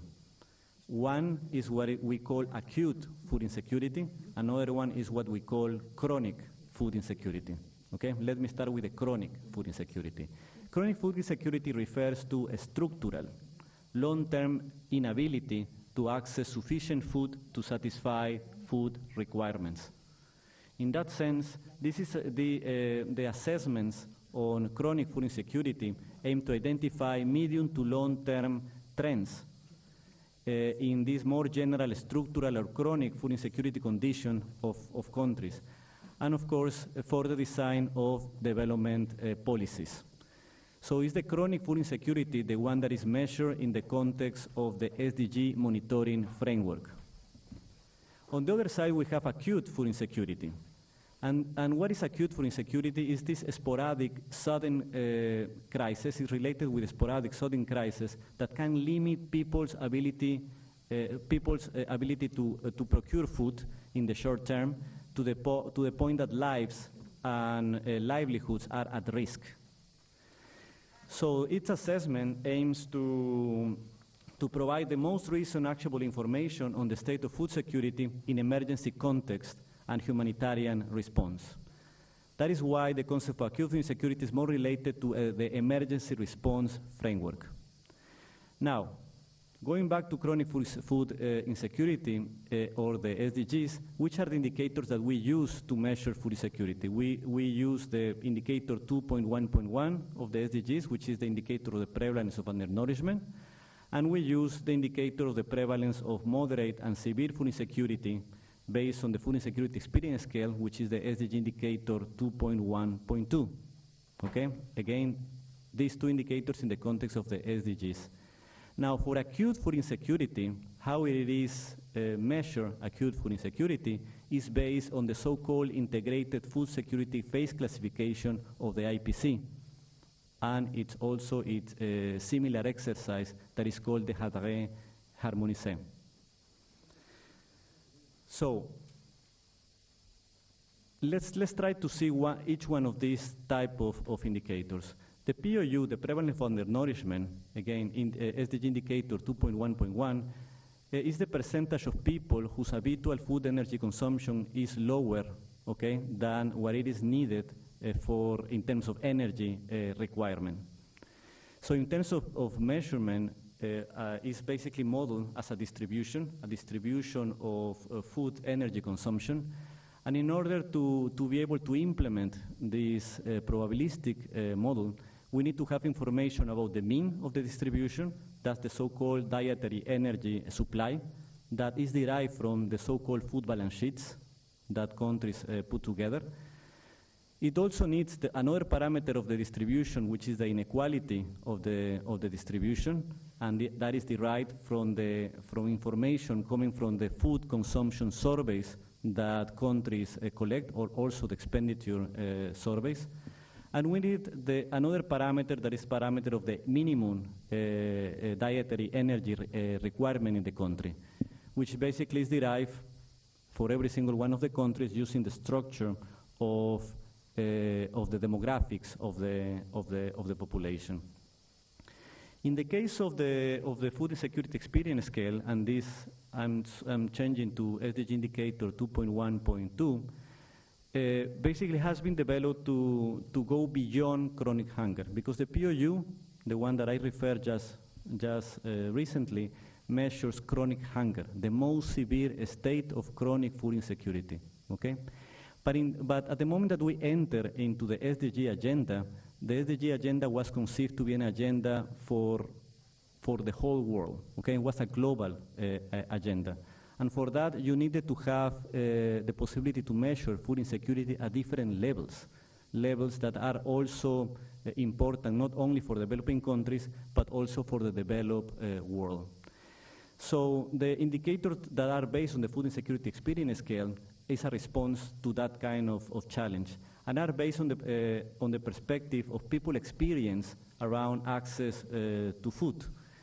Because the experience of access to food, you can conceive it as a continuum, okay, in which you can start with mild conditions of food insecurity, that is basically the uncertainty regarding your ability to access food, to more severe conditions in which you are affecting the quality of the food that you eat, the quantity of the food that you eat, until you reach yourself into a very severe situation in which you are experiencing hunger.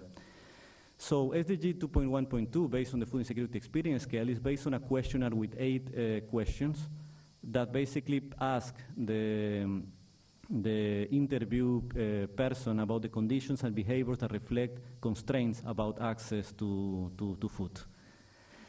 Now, on the other hand, the IPC, okay, that is what measures acute food insecurity, is based on different type of protocols that has been put together in order to build consensus among specific key stakeholders, and are based on secondary information. Again, the IPC is what measures acute food insecurity, that is basically put together in order to be able to give a timely humanitarian response to a specific humanitarian crisis that is happening in the country. So use a lot of secondary information, that, for example, the food consumption score, the reduced coping strategy index, also the FIES, but with a reduced reference period of 30 days. And it's the combination of all these type of indicators compared with a reference table that actually classifies a population in different phases according to the IPC scale. Phases that go from not having acute food insecurity to situation of crisis, emergency, or even famine. Okay? So, up to now, I have explained the 2 different conceptual frameworks, okay? One that has to do with chronic food insecurity, another one that has to do with acute food insecurity, which are the different methodological approaches that are used, okay? And that actually explains why you hear different type of numbers around when people are talking about food insecure people, okay? So at the level of the world, for example, and this is at the level of SDGs, in which we measure chronic food insecurity, we are talking that in the world exists around 700 to 800 million people suffering from hunger in the world, okay? but this is chronic food insecurity. Now, if you go to acute food insecurity, the one that is related with crisis, with emergency, there is other numbers. And for example, the latest number published in the Global Food Crisis Report talks about 193 million people suffering from acute food insecurity. These numbers are complementary. It doesn't mean that one contradicts the other, okay? They only measure different type of concepts. Complementary concept, important concepts. One for development, another one for humanitarian response. So, which is the state of food security and nutrition in Africa? So let me just give you some facts. It would have been nice to have the slide because I have beautiful graphs built for that. But fact number one, okay, 1 in 5 people in Africa, so that means 20% of the population in Africa was facing hunger in 2021, okay? This is compared with the 9.8% of the at the level of the world. But more importantly, since the launch of the Sustainable Development Agenda in 2015, the prevalence of undernourishment has risen 4.4 percentage points. Okay, and you know that the SDG goal is to eradicate hunger. So we are very far, not only at the global level, but more importantly in the context of Africa, to be able to reach that development goal that, as I already mentioned, it is also part of the CAREP. Now, let me go now with the different type of programs that FAO has in order to strengthen the statistical capacities of countries, especially targeted to African countries, in order to be able to strengthen their statistical capacity. I'm going to make reference to 3 of them. The first one is the program Voices of the Hungry. The second one is the Global Strategy for Improving Agricultural and Rural Statistics. And the third one is the 50 by 2030 initiative. Let me start with the Voices of the Hungry program. The Voices of the Hungry program has as an objective to support countries to be able to produce and interpret food security statistics related with the CADEP and also with the SDG agenda.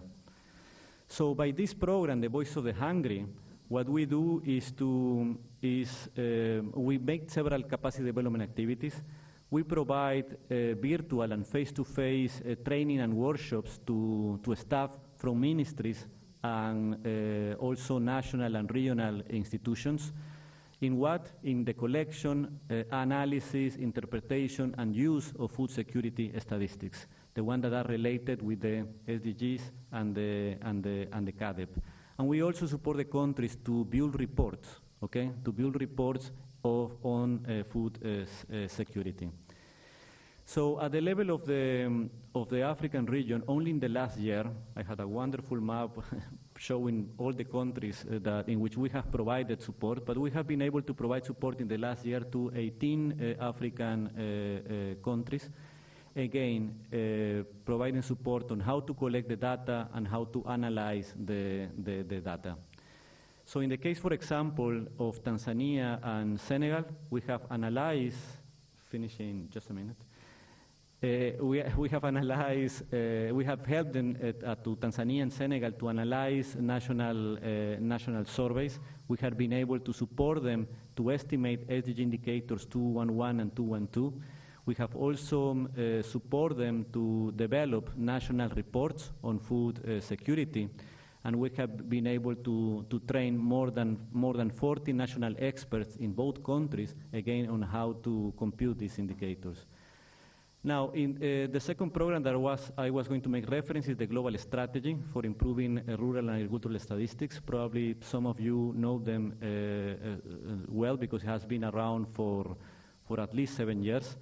In its current version, have different components in which we support countries.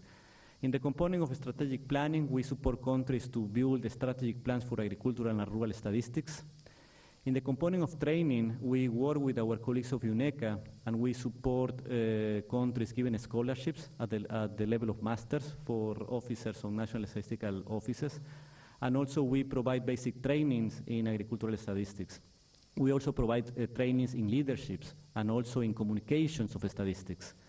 In the components of cost-effective survey methods, we give technical assistance to countries on adoptive cost-effective methods, for example, on how to collect agricultural data on agricultural production, data on the farm economy, on losses on farm, and also we provide support to countries on developing master sampling frames for agriculture. And lastly, in the component of analysis and dissemination, we provide support to countries on training on tools for data processing, for example, with packages such as R or Stata or SPSS. We provide support to countries to adopt CAPI technologies for data collection. We also support countries on how to analyze the information and compute indicators for the CADEP and SDGs, and also on how to disseminate microdata, especially how to anonymize microdata of agricultural databases. We are supporting currently 25 countries with this program in Africa, in different parts of Africa, in the 3 regional economic commissions, ECOWAS, COMESA, and SADC. And the third program that I'm going to make reference to is the 50 by 2030 initiative, okay? Which is a program that we are going to describe later in the next session more in detail. But just to give you the objective, has the objective to support 50 low and lower middle income countries to collect through agricultural surveys, to build the agricultural survey system and fill data gaps that are important as well for SDGs and also for the national agendas. With that, I finish. Thank you. Thank you very much. Thank you, FAO, for the presentation. We don't have the opportunity to follow the screen, but I believe that the issue is being taken care of. We shall proceed with the International Organization for Migration, which is also going to give us a presentation on this topic. But please let us respect the time. We've said 10 minutes. So, Madam, we are giving you 10 minutes. You have the floor.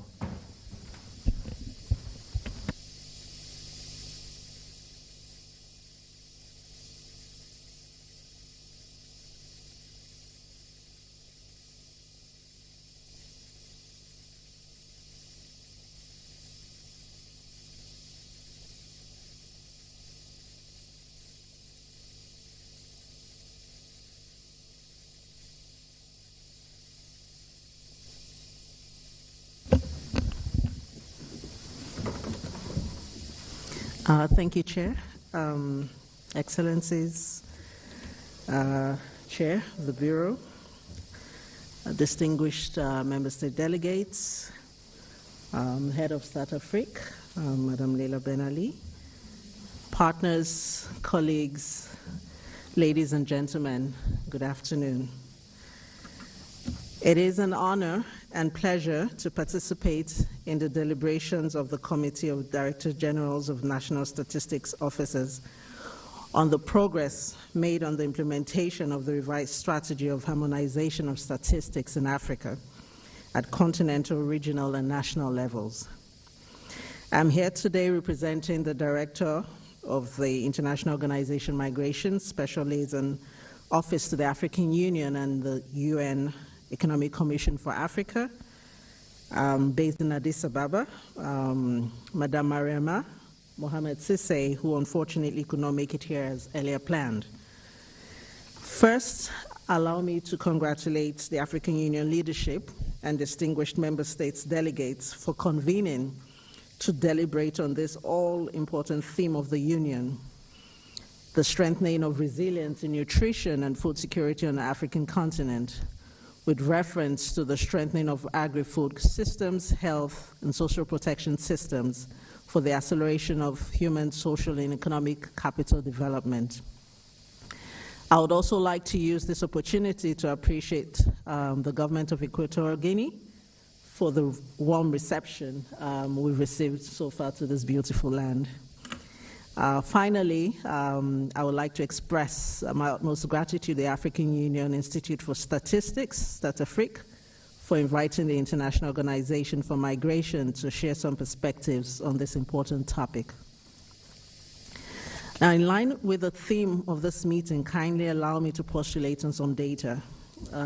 Glad that my colleague from FAO had shed some light to that, so I won't go too much in depth. But just to touch on data provided by the State of Food Insecurity Report in 2021, where 282 million people reported as undernourished in Africa, an increase of 49 million from 2019.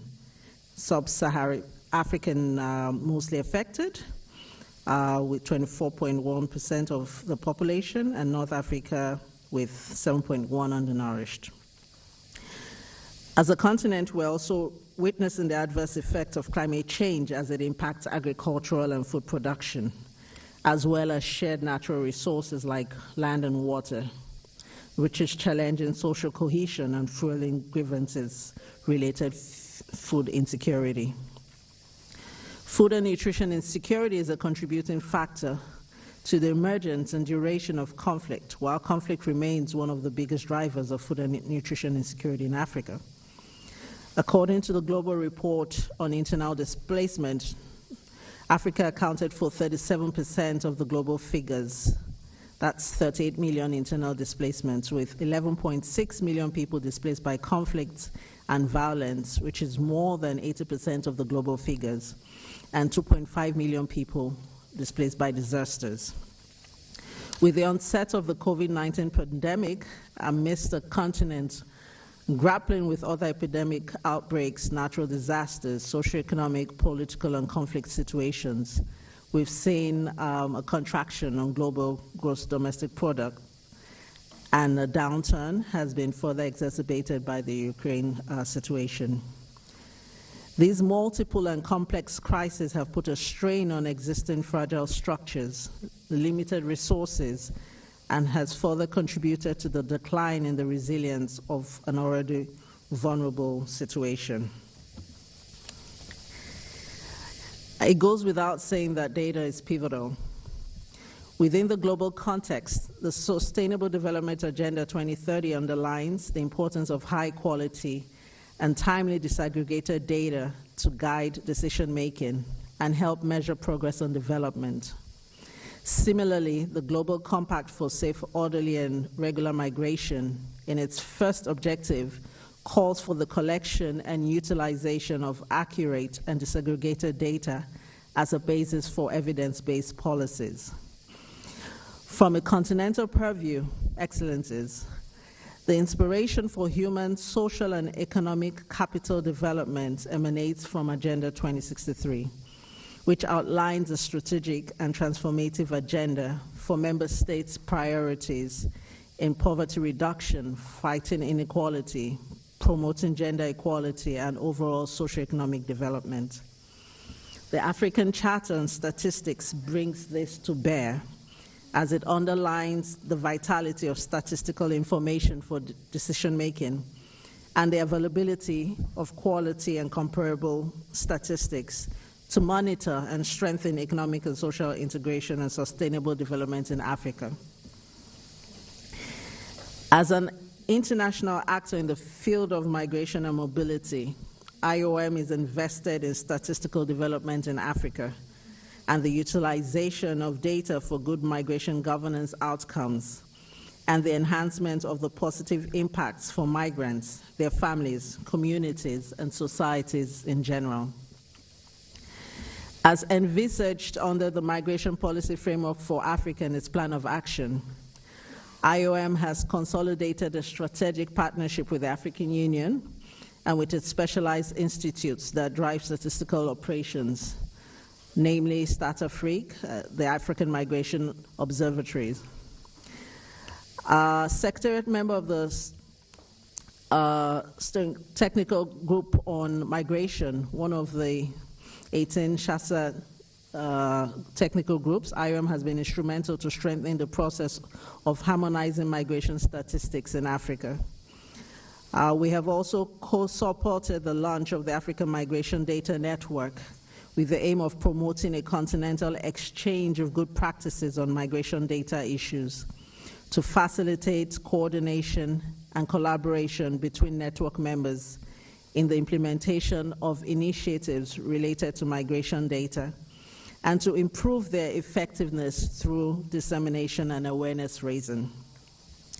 Furthermore, IOM continues to deploy the resources of its Global Migration Data Analysis Center, our sub-regional data hubs, and data capacity tools in its close work with the regional economic communities and the African Union member states to support data initiatives and mainstream migration governance indicators across all policy domains as necessitated for sustainable development.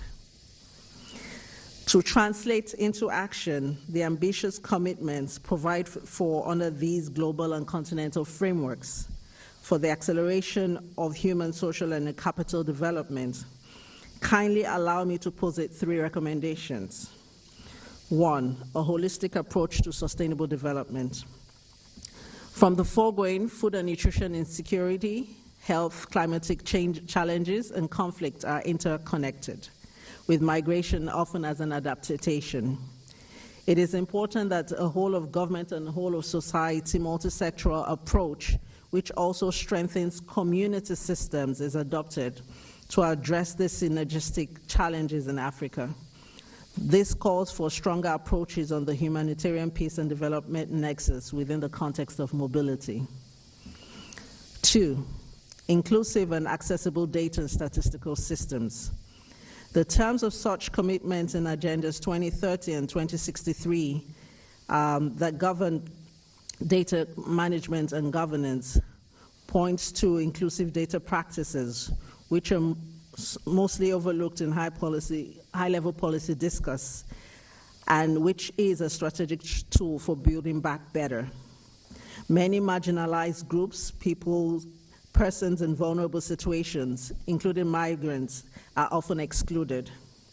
There is need for active engagement and enhanced coordination among statisticians, data officials, and a broad base of stakeholders as an all-inclusive data infrastructure to ensure that everyone is counted and no one is left behind. 3, increase data investment and financing for achieving development derivatives. Robust investment and financing for data and statistics and innovative use of technological developments is pivotal to bridge statistical gaps. While many countries have and strive towards improved development policies and strategies, there is less focus on the data capacities to inform these processes. Data funding is key to achieving the necessary scale and effectiveness in policy development and implementation. In closing, I would like to reiterate the importance of quality, accessible, disaggregated, reliable, timely data and its use to inform policies, action, and public opinion, as has been heightened by global and continental frameworks. In doing this, allow me also to applaud the leadership of the African Union and national statistics offices of member states, Pan-African institutions dealing with data, statistics, and research, the statistics units within regional economic communities, and continental international organizations for being cognizant of this, as has been exemplified in the progressive achievements and milestones on data and statistics harmonization in Africa. I look forward to our continued and collaborative efforts in overcoming current challenges on data and statistics comparability and harmonization, in adopting novel and vibrant technologies, in prioritizing sustainable finances for data to enhance member states' capacities for a formidable, inclusive, and transformational data and statistical architecture in Africa. With this, I thank you, and I wish you all fruitful deliberations and outcomes in the coming days. Thank you. Thank you very much. Though you've gone 1 minute more, but okay, it is not. Well, we have now followed the second presentation on this subject, but I would like to suggest that, knowing that it is lunch time, we should be going now for lunch, but I would like to suggest, with your permission, that since we have some colleagues that have been waiting for us online, they are supposed to make 2 presentations on the section 4 on our agenda, item 3 and 6. I suggest that if we can follow their presentations via online before we go for lunch, and then we will come back to our theme of the year, that is section 3, to have our discussions. So if we can make this arrangement with your permission, we can go ahead. Is it okay for you? Okay, thank you very much. So I will ask Madame Leila, AUC, for her to give us the details on how we are going to follow these presentations. Madame, you have the floor. Thanks. Merci, Monsieur le Président. Je crois que vous avez tous et toutes reçu le lien pour la connexion. Si vous permettez de se connecter avec ce lien, parce que on ne peut pas projeter directement, mais c'est une vidéoconférence, comme on l'a fait au niveau du comité exécutif. On doit se connecter à travers le lien que vous avez reçu pour pouvoir suivre les 2 présentations en ligne.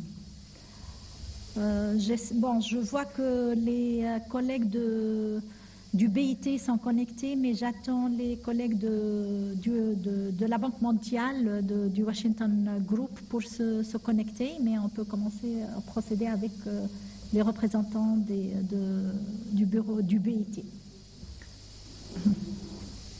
Alors vous devez vous connecter sur vos laptops. Okay. Maybe if there are someone who hasn't followed what Madame was saying, is that these presentations will be conducted online. So you may have received the link.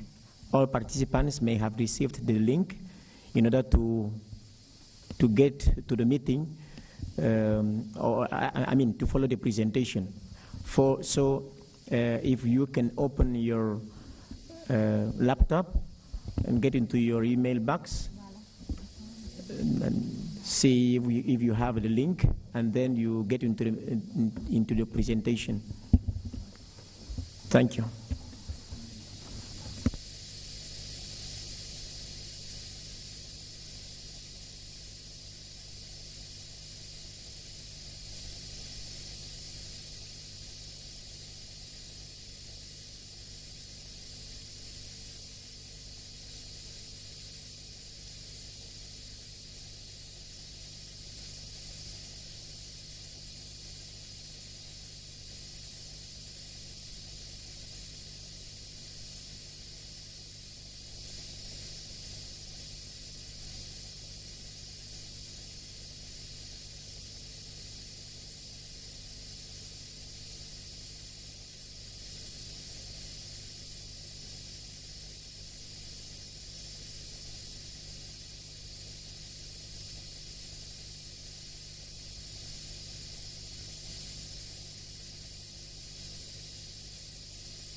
I hope you are succeeding into getting to the meeting. But we only see just 32 participants.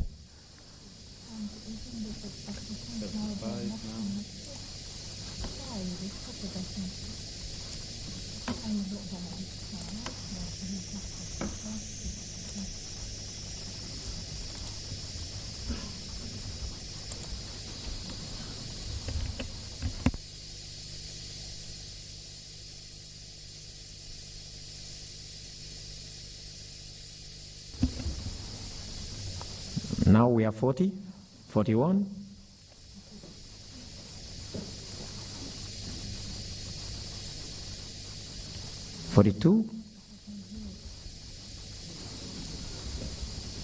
I think you can also use your mobile phone.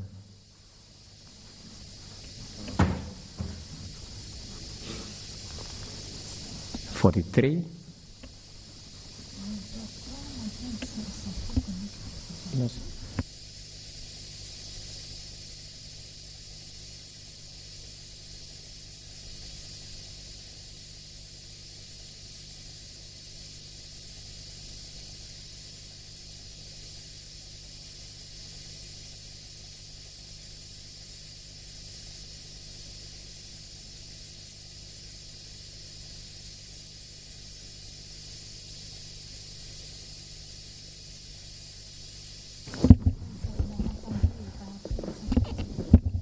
Ladies and gentlemen, having seen that the presenters are not connected, I will ask for apologies and suggest that we return to our section 3 to see if we have the opportunity to follow the two presentations on agricultural survey. We have one presentation from Mali, the other one from Uganda. And after deliberation on this section, then we will go for lunch.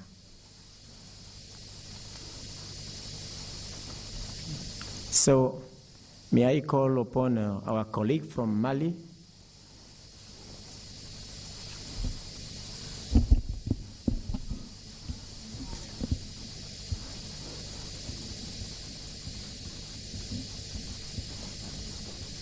So, ici c'est bien. We hope that on our way back from lunch, everything will be fixed.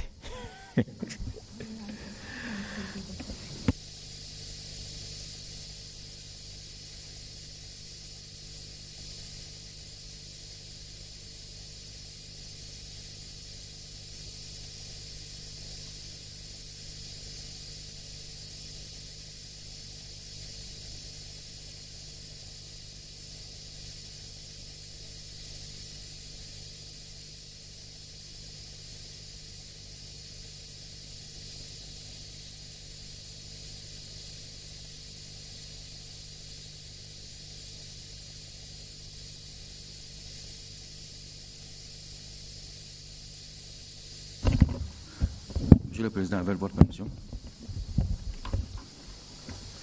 Mr. Chairman. OK. Bonjour tout le monde. Merci, Monsieur le Président, pour m'avoir donné la parole. Je tiens à remercier les autorités de la Guinée équatoriale pour l'accueil et l'hospitalité.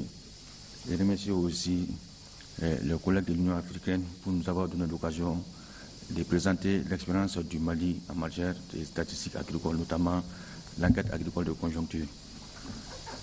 Je commencerai par vous dire que le Mali est un vaste pays, le deuxième pays en termes de superficie derrière le Niger en Afrique de l'Ouest, avec 1 241 238 km², dont 2 tiers sont pratiquement sahélo-sahéliens, c'est-à-dire une zone où la pluviométrie est très faible. Le reste du pays a une pluviométrie moyenne entre 800 et 1200 mm d'eau par an.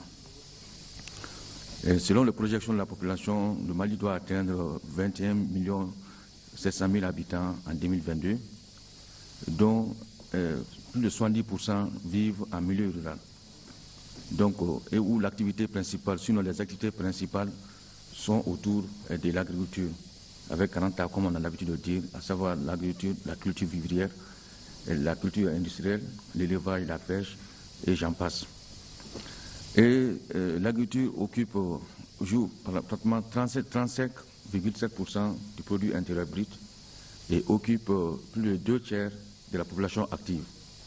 Donc vous comprendrez aisément que l'agriculture joue un rôle essentiel dans la vie de tous les jours au niveau du Mali. C'est pourquoi depuis les premières années de l'indépendance, les autorités statistiques même du pays ont mis en œuvre une enquête annuelle dénommée enquête agricole de conjoncture en vue de mesurer non seulement la production agricole, mais aussi voir un peu afin d'anticiper sur les problèmes éventuels. Comme vous le savez aussi, compte tenu de sa situation géographique, le Mali est situé dans une zone où il souffre souvent des sécheresses récurrentes. Donc il faut bien anticiper la production pour voir s'il y a des problèmes de sécurité alimentaire et pouvoir y apporter des solutions. Et cette enquête agricole a été mise en place depuis 1964 et jusqu'à ce jour. Dans un premier temps par le service national de la statistique, à l'époque la direction nationale de la statistique et de l'informatique. Mais au début des années 90, quand au niveau du ministère du développement rural, il y a une seule de planification des statistiques qui a été créée, donc un service statistique, dont les deux structures ont alterné la coordination. Mais à partir de 2004, et à l'issue du recensement général agricole, la cellule de planification et de statistiques est la seule structure qui gère maintenant l'opération, mais accompagnée par les autres directions nationales du ministère du développement rural et leur démembrement au niveau des régions, avec l'appui technique de l'Institut national de la statistique. Donc, comme je disais, c'est une enquête qui a pour objectif de produire les meilleures statistiques pour l'élaboration des politiques publiques dans le secteur du développement agricole. En particulier, il s'agit de collecter les informations détaillées sur les superficies en cultivées par spéculation, sur le rendement des cultures, sur les stocks, sur la production d'élevage et de pêche, ainsi que les facteurs de production, notamment des intrants agricoles, l'irrigation, le crédit et les équipements agricoles. L'enquête permet aussi de fournir des informations sur les prévisions de production et de fournir aussi des informations sur la vulnérabilité de la population. Comme je disais tantôt, nous vivons dans une zone où les populations font très souvent face aux vulnérabilités climatiques.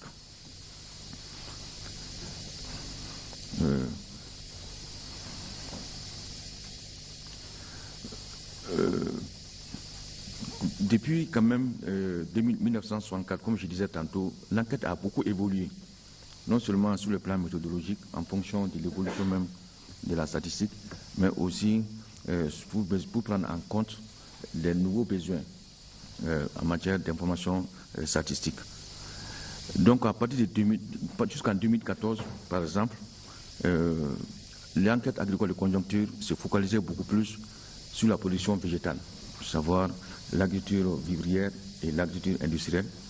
Mais à partir de 2014, le champ a été élargi à l'effectif au cheptel, donc à l'élevage et à la pêche.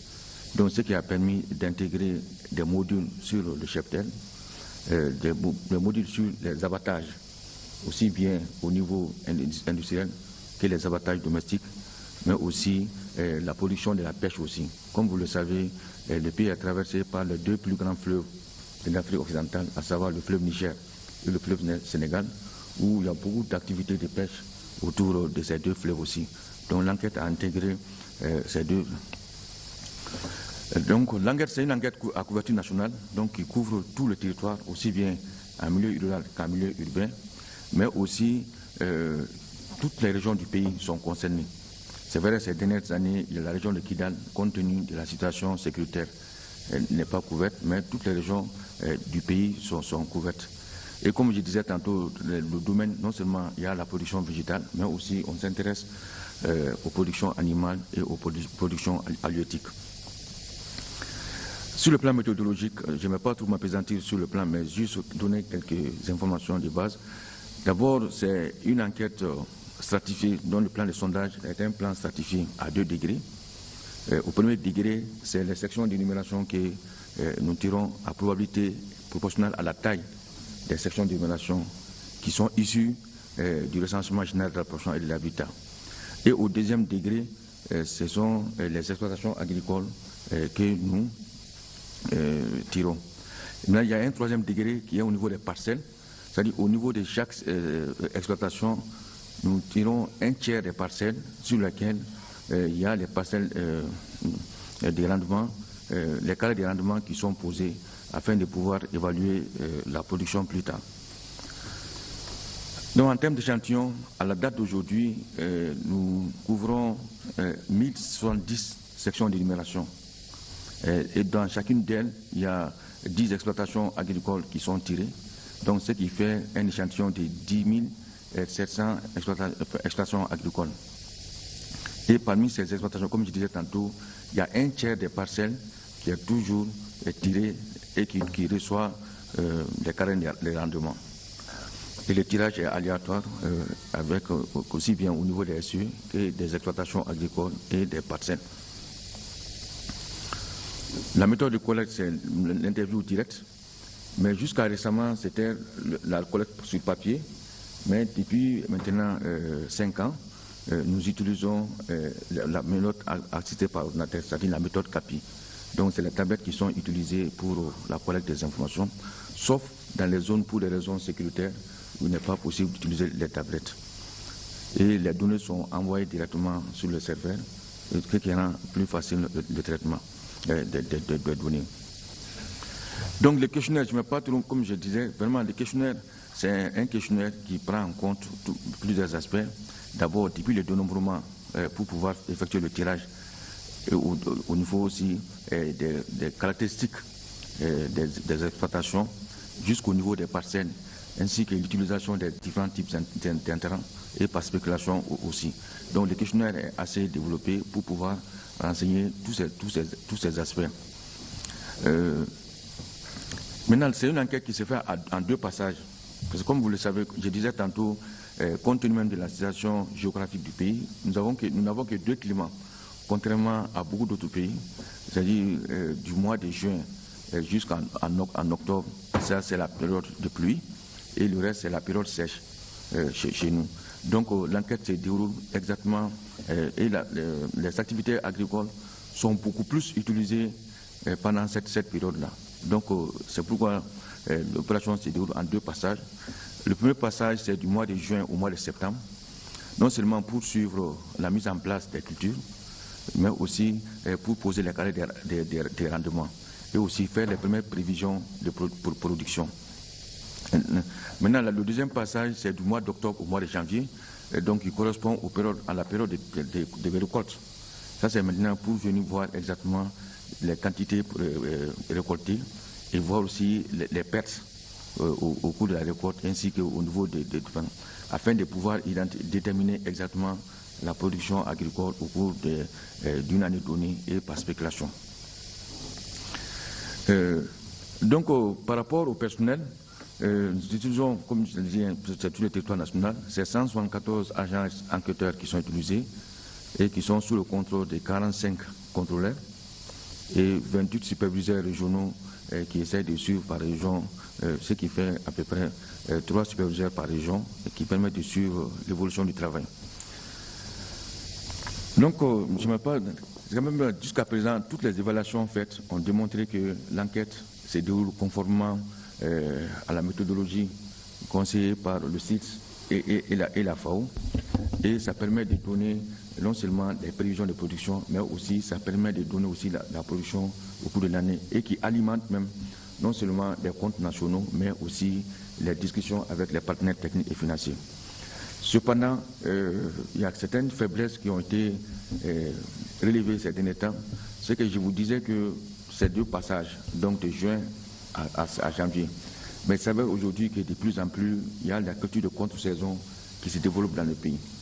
Et qu'il y a aussi d'autres besoins nouveaux qui sont créés et qu'il faut intégrer dans l'enquête.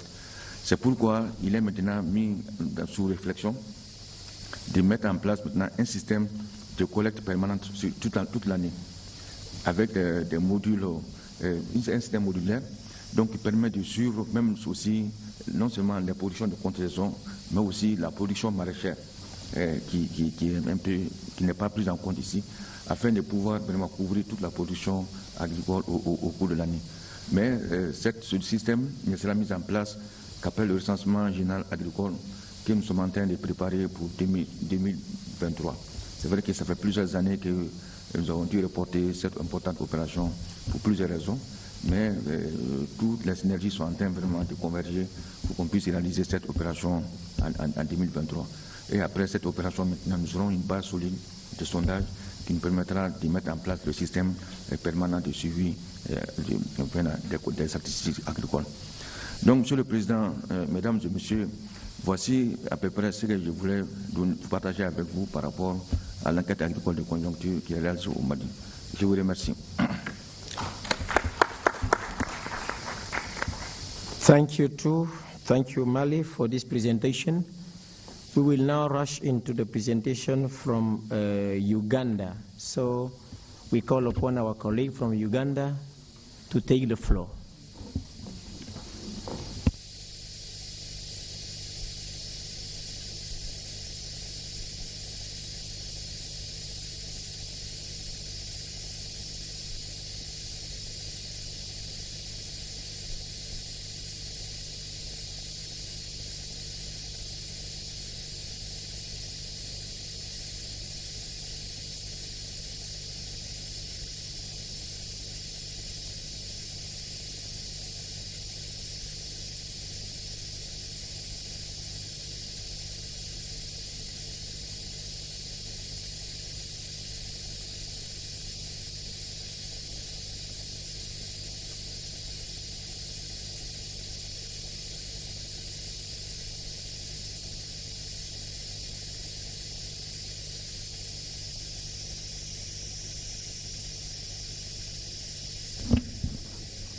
So you have 10 minutes, please.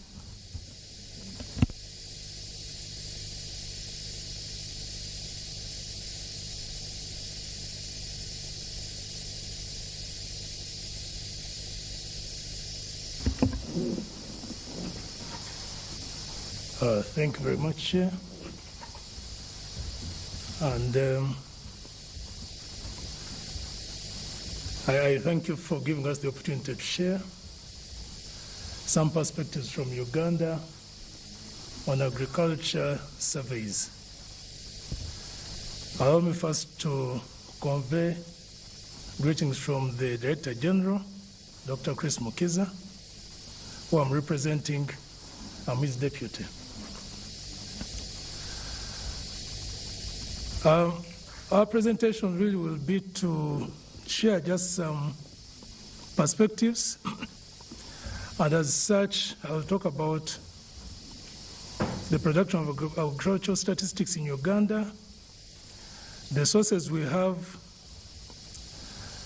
and then an overview of the annual agricultural surveys that we normally do.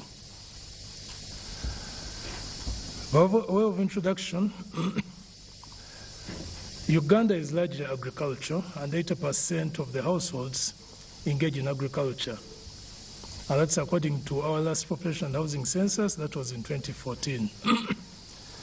And of these 47%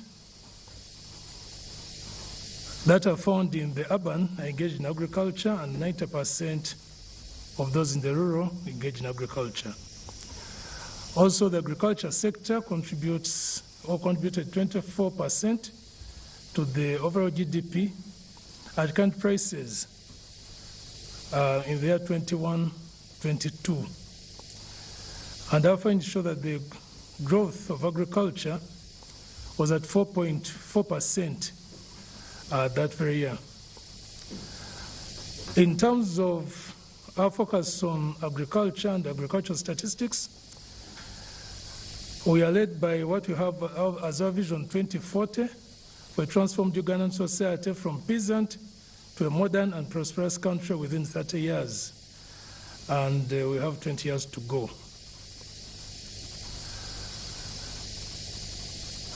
The Uganda Bureau of Statistics has a framework for censuses and surveys to address the national, regional, and global data requirements through what we call our Plan for National Statistical Development, the equivalent of the National Statistical Development Strategy.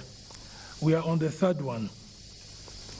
And our statistical production is guided by the Sector Strategic Plan for Agriculture and Rural Statistics, 2018-19 to 2024-25. And we conduct these censuses within the program of the World Census of Agriculture.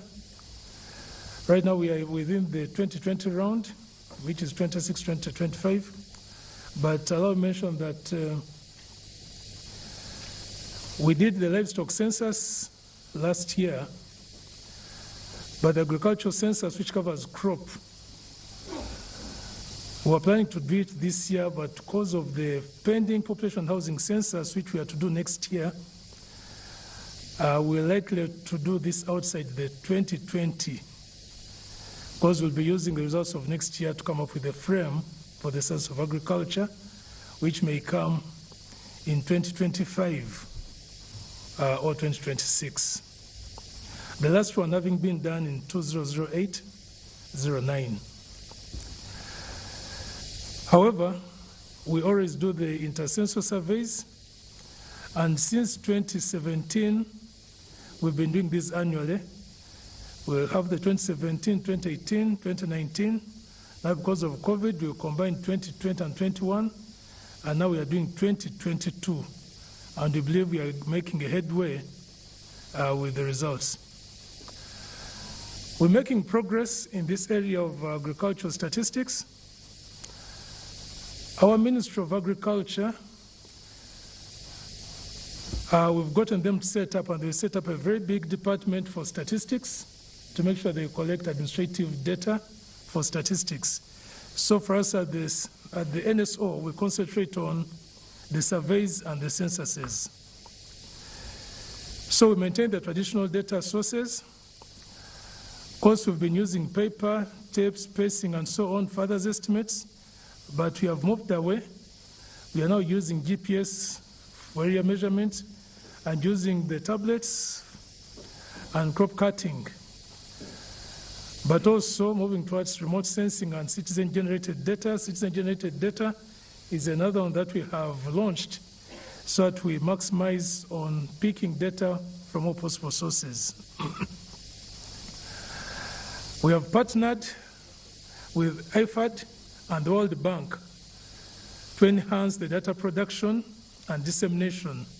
And under the 50-2030 initiative, together with our Ministry of Agriculture and IFAD, we have a number of data dissemination platforms. We have our website, we have the Open Data Platform, Cards of the African Development Bank, the National Data Archive, Cards of the World Bank, and also we have several printed reports. We have the UBOS app, and we also use a lot of social media and other electronic media to share agricultural data.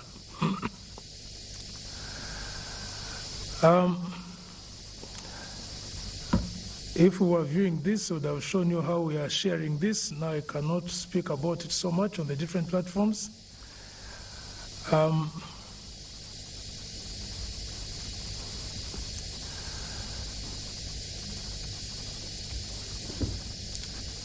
Now, when I get to the annual agricultural survey, specifically, this is conducted again in collaboration with the Ministry of Agriculture, with technical support from FAO, the UN, and USAID. And really, they've given us a lot of mileage along this direction. Ideally, the main objective is to provide high-quality agricultural data on priority core macro and micro development indicators. And this is intended to provide data on the performance of the sector during the intercensual periods. But specifically, we collect and get data and information on crop and livestock production, agricultural land area, values of agricultural output and inputs, market information, farm income, food availability, gender, and environment. We also get information to help assess the adoption of appropriate agricultural production practices in different agroecological zones in Uganda. So in terms of scope and coverage, the geographical scope is that we use the ZADI, and we have 10 ZADI areas. I hope we're all familiar with ZADI. But for statistical purposes, we align that to 15 statistical sub-regions that we have in Uganda. And these we tend to take on the traditional statistical regions tend to have similarities where people are similar in terms of language and so on and practices. And this way I normally have the statistical sub-regions. So we align the ZADI regions, the 10, to the statistical sub-regions. In terms of content, I already mentioned, we go for quite a lot of data: size of holding, land tenure systems, storage facilities, crop area, prices, extension services, sources of information, and so on and so forth, so that we get a complete picture. In terms of design sampling, our frame is based on the 2014 National Population Housing Census. That's to say that when we do the next census, 2023, we should be coming up with a new frame. And we undertake a two-stage stratified sampling. And I already mentioned the frame is divided into zone agricultural research development institutes. That's the ZADI, and then the 14 statistical sub-regions. Now, I mentioned 15. Some will exclude Kampala, which is also a region when we are dealing with agriculture. Of course, after that, we get number of EAs. And for each EA, we select 12 households. And this country gives us 7,000 agricultural households that were involved in the 2020 annual agricultural survey. Data collection, we visit all these households, and we do 4 trips in a year, largely to coincide with the 2 cropping seasons and also the period when we are harvesting. And we are using CAPI. For measuring land, we use the GPS devices, and data is reviewed by team leaders in the field before it is forwarded to the center. Now that's how we do it, and I thought I would be able to share part of what we are finding out, but I'll just mention here what we released during the Africa Statistics Week was the findings of the 2020 Annual Agricultural Survey. There was a delay in the release, but we also about to release the 2021, that is in February, so that by the end of the year, we should be releasing the 2022. But our findings at least confirm something that as of now, for instance, in terms of gender, 77% of the agricultural households are headed by males. And it means the 23% headed by females. Yes, these are the households engaged in agriculture, 23 headed by females. In Uganda, there is affirmative action. At the moment, there is a political program which we call which is supposed to go down to the lowest level, planning level, which we call the parish, and within it is deliberate to support ladies to obtain financing to engage in agriculture and other productive systems. It is called the parish development model. And indeed, most of the regions had the heads as male, except for one sub-region, which is the northern Uganda. Some of you might have heard of Karamoja. We also looked at other characteristics which are to do with the literacy and say that by and large, 69% of the household heads in Uganda are literate. So there's a 30% which we must manage in terms of sharing information with them. Education levels. At the national level, at least in as much as we talked about literacy, 56% at least had attained the primary level of education of the agricultural household heads. And we find again that more females, 35% had no education of the household heads compared to the male, who are 9% who had no education. So affirmative action is called for, and this is part of what we are finding out from the annual agricultural surveys. Now, the other is also the average holding size. Countrywide, agricultural households have an average of 1.2 hectares. So if we are going to talk about mechanization, it is a challenge, and therefore the interventions would call for supporting smallholder farmers much more. When we also get to the kind of crops, we also try to analyze, and part of what we found was maize, which is the most grown crop for food. 47% is sold unprocessed by farmers. So when we start to address poverty, we are saying, can we get these people to be supported to process before they sell? But also, 19% is used for own consumption. The rest of it, most of it is stored, and it is sometimes gotten back into the production.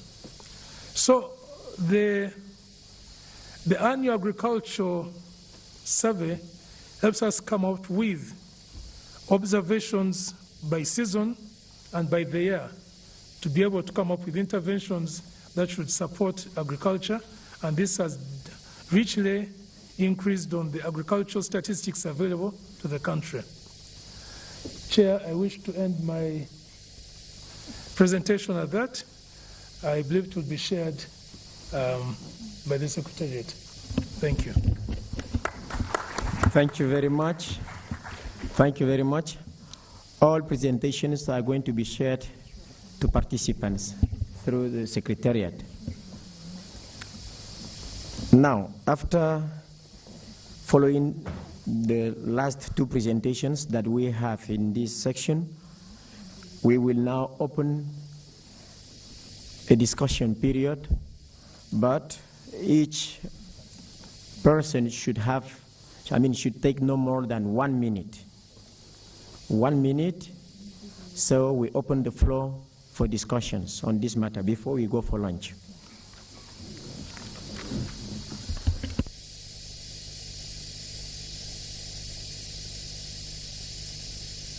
Algeria. Merci. Merci, Monsieur le Président. Please, if we have someone else, please make a sign.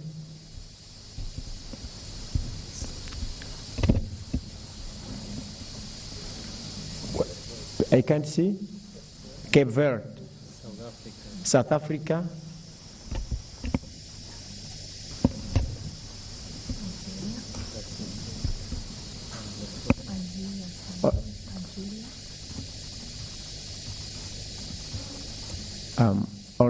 Lesotho.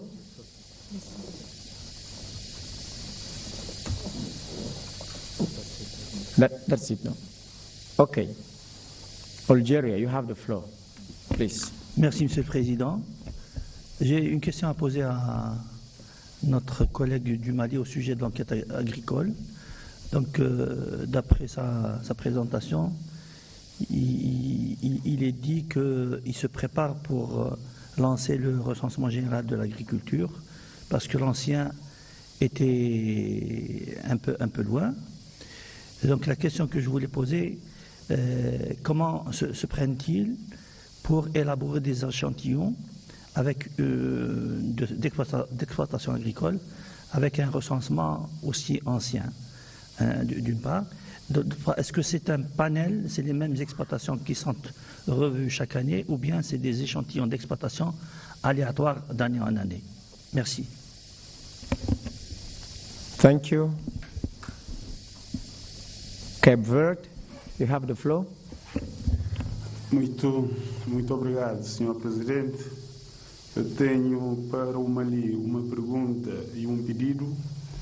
A pergunta é que gostaria de saber e perceber um pouco quem é que tem a responsabilidade de produzir as estatísticas agrícolas no Mali. Porque, como sabemos todos, a responsabilidade de produzir a maior parte das estatísticas oficiais nos nossos países, ou a nível do Sistema Estatístico Nacionais, é do Instituto Nacional de Estatística, e muitas vezes delegamos algumas das competências a outros órgãos produtores. Será o caso do Mali? Quem é que está a produzir o inquérito anual de conjuntura a nível da agricultura? Será o Instituto Nacional de Estatística ou o Ministério da Agricultura?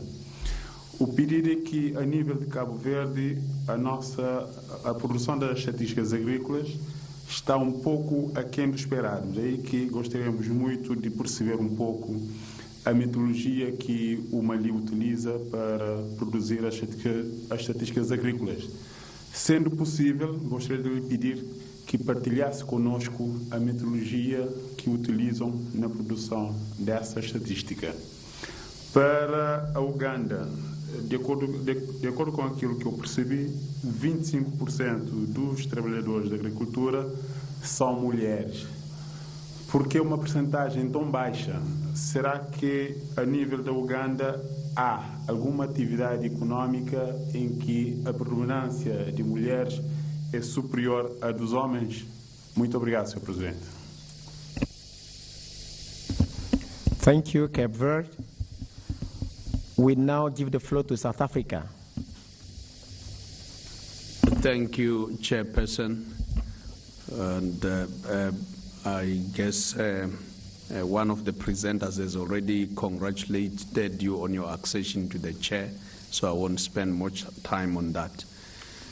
Chair, science teaches us that equilibrium is very good because it creates stability, but it doesn't create its own momentum. And the responsibility is thrust upon us on issues of food security a lot more speedily than we would have thought as statisticians. In the midst of developing global challenges that we have seen in other regions, particularly in Russia and Ukraine, which is beyond our remit as statisticians. But I guess the interface between ourselves and policymakers, one, in our own countries, two, at a level of ministerial committees that we have, both at the African Union and the ECA, will demand that we take advantage of that. So we have to step outside our space of equilibrium, where we are used to stay outside numbers. Because, and this is my last point, Chair, you gave us 1 minute. Because if we do not do so speedily in our countries and at an African continental level, the demand for data on food security will be so immense in the nearest future. In doing so, we need to take advantage also of the work of the International Comparisons Program, of which we are very knowledgeable in our own countries, which has never been elevated sufficiently enough here at the African Union. But we may find reasons to elevate such data working with the World Bank going forward. And of course, and other Pan-African institutions like the ADB and the ECA. I thank you. Thank you for your comments. Last on the list, we have Lesotho. Thank you, Chair.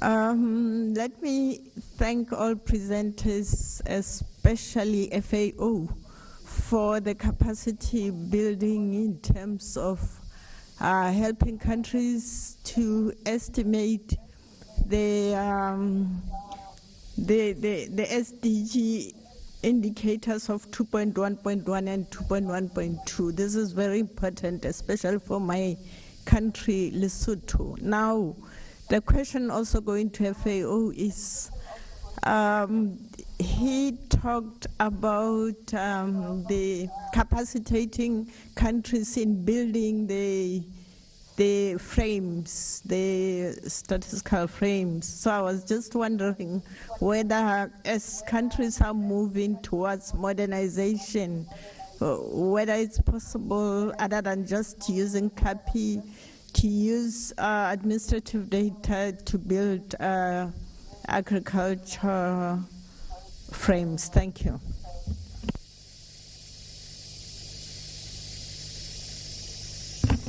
Thank you, Lesotho. Now we will give time for answers of the questions. First of all, we give the floor to FAO to answer the questions. I think it is one question and one comment. So you have the floor, please. No, okay. Thank you for the questions. Let me start with the one of Lesotho in terms of administrative data to build frames, okay, to build sample frames. And even if the idea has always been there in terms of using administrative data, administrative records to build frames, that has always proven to be challenging, okay, and complicated in the context of developing countries. Why? Because it will depend. Okay, administrative records are as good as they can be if they are well maintained and are updated regularly. Okay, and it's usually an activity that is not in the hands or under the control of national statistical offices. It's more under the control of the ministers of agriculture in every single one of the countries. And the maintenance and the updating of these administrative records is not in the way that usually statisticians in national statistical offices want them to be, in order to be able to take them as sample frames. That it basically explains why we are so much dependent on the census of agriculture rounds, even if it is one every 10 years, in order to have the listing, okay, of farms, in order to be able to do our agricultural surveys and maintain our agricultural statistical system. So all of this to say that there is a lot of scope to try to use them. Okay, it will depend on the base to base in a country base. Okay, it depends on how good they are. Okay, so there is always a scope to do it, but experience tells us that they are usually not well maintained and not in a good shape for us to be used. I agree with the comment of the Director General of South Africa about the importance and the momentum of food security. Okay, so we are living in a world that has been pushed to the limits. Okay, in the last years. First, because of the global pandemic, that also affected food security greatly, and more importantly, also even affected our abilities to collect data on the field, right? So it has also an important effect for us in the statistical community. But now the war in Ukraine has also pushed us to a limit, and we need basically better data to monitor the different drivers of food insecurity. Because in my speech I talk about outcomes, okay? So I refer to the outcomes.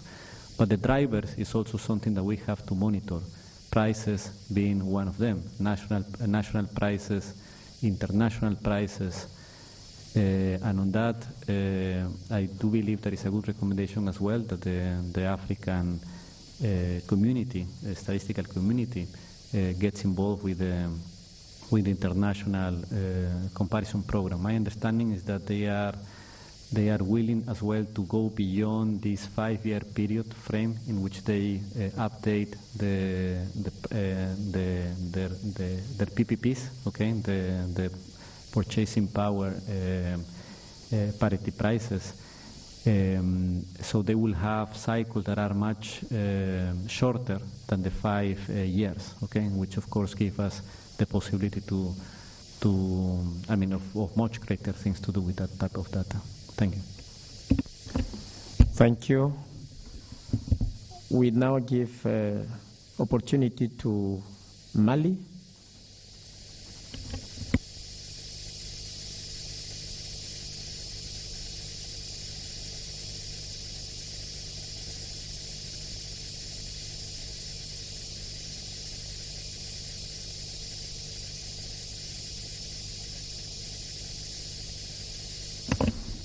Just take another seat. Sorry for that.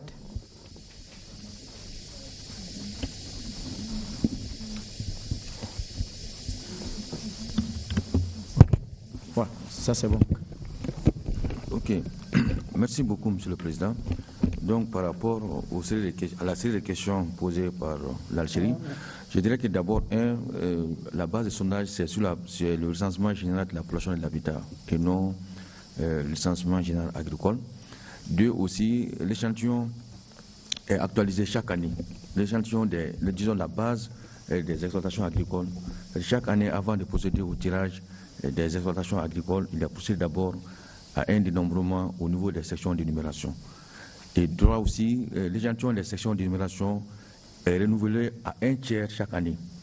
Donc, ce qui fait que chaque 3 ans, nous avons un nouvel échantillon, mais chaque année, nous actualisons l'échantillon d'1/3. Chaque année, 1/3 jusqu'à avoir un nouvel échantillon tous les 3 ans. Mais malheureusement, comme le recensement, c'est tous les 10 ans, mais malheureusement, cette fois-ci, ça a été un peu décalé, parce qu'au lieu de faire le recensement en 2019, nous avons dû le faire cette année. Et à partir de cette année, la base des sondages sera sur le recensement de 2022. Quoi. Donc, c'est pour résumer, pour dire que, l'échantillon est actualisé chaque année en termes des exploitations agricoles. 2, l'échantillon des SE aussi est actualisé à raison d'1/3 tous les ans. Et 3 aussi, c'est sur la base du recensement général de la population et de l'habitat. Quand je parlais du recensement général agricole de l'année 2023, c'est dire seulement que ça va nous permettre d'élargir le champ aux autres activités, notamment le maraîchage et les cultures de contre-saison. Merci beaucoup, Monsieur le Président. Merci à vous. Yes, we give the floor now to Uganda. Thank you, Chair. I think there is only one to clarify on. I think I could have missed while I didn't have the headphones. There was one mention about many females being engaged in agriculture, whereas what I presented does not show that fully. But the structure of our population is that we have more females than male. And also, when we have many, because this is quite a big number, 23% female-headed households that are engaged in agriculture. Once we look at that as a very big number, because they are much more, sometimes they are deprived and more vulnerable. That even when you have the 77% male-headed, if you must go deeper inside the analysis, you may find that actually more of females in there are engaged in agriculture. So this was just an example of the kind of analysis we are doing, but we'll be getting much more detail. Now, in terms of anywhere else where maybe females could be doing more, I think we may be able to share the report. But when we look at the gender analysis, they're responsible for a lot of the production as females, and something that we want to bring out clearly. So there's affirmative action, like I mentioned, in terms of how they can be supported to be able to do this better by way of appreciating what they are doing for the country. So that is what I just shared was just a small indication of how we are doing the analysis and what comes out, and the gender analysis that we are trying to do even in more detail to help us understand better who is the stakeholder and how these can be supported. Thank you. Thank you very much. Before we close our discussion on this section, I want to give opportunity to Rwanda. Thank you, Chair. I'll make it quick. Just have two questions, one for Uganda.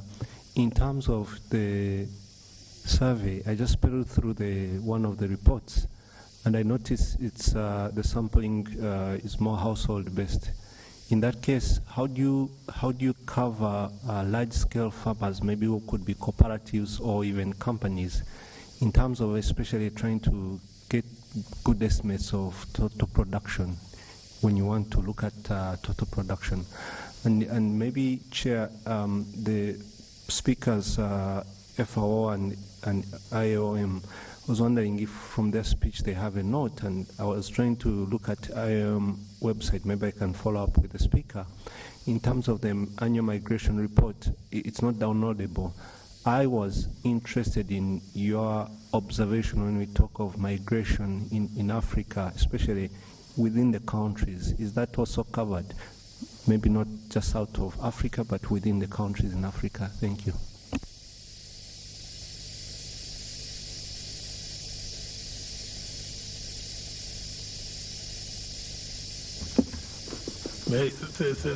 Thank you, Randa, for that.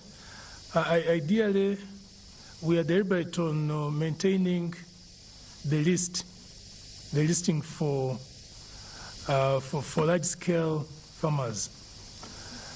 As may have noted, we don't have too many. The land is not so big. So maintaining that list is not so complicated, but to make sure that our teams got these. And this list is informed by the Census of Agriculture. So we are maintaining the list as derived from the 20809 Census of Agriculture. So we obtained that to at least to help us update the figures on production of agriculture. Yeah, thank you. And I will mention that actually for large scale, the sampling is rather bigger, so that we capture as much as possible from the large scale farmers. Thank you.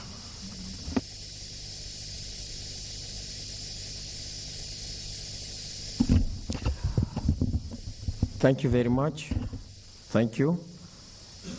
Ladies and gentlemen, we have now finished our discussion on this section, and we will now go for lunch before we come back to resume our meeting with section number 4 on our agenda. Thank you very much for your time and enjoy your lunch.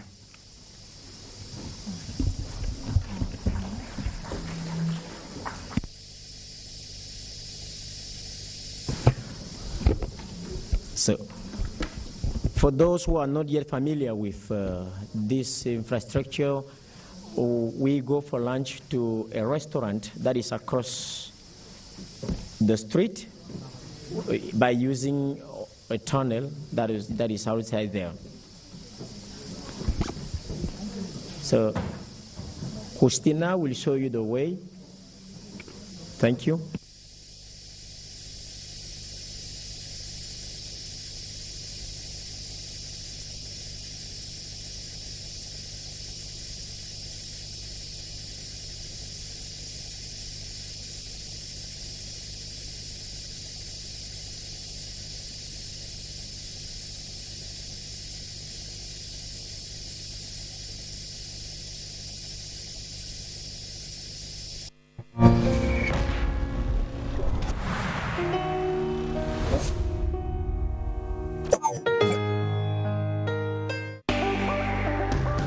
Este 2022, el Comité de Directores Generales de los Institutos Nacionales de Estadística Africanas, establecido por la Conferencia de Ministros de Economía y Finanzas de la Unión Africana, se reúne en Malabo para discutir cuestiones de desarrollo estadístico en África. El tema de esta 16ª edición es fortaleciendo las capacidades de nutrición y seguridad alimentaria en el continente africano, el fortalecimiento de los sistemas agroalimentarios, sanidad y protección social para acelerar el desarrollo del capital humano, social y económico.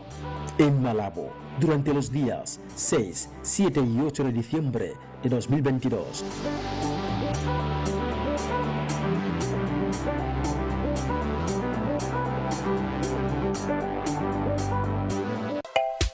Dicen que nunca es tarde para empezar. Sigue el programa y aprende, dime qué esperas. Son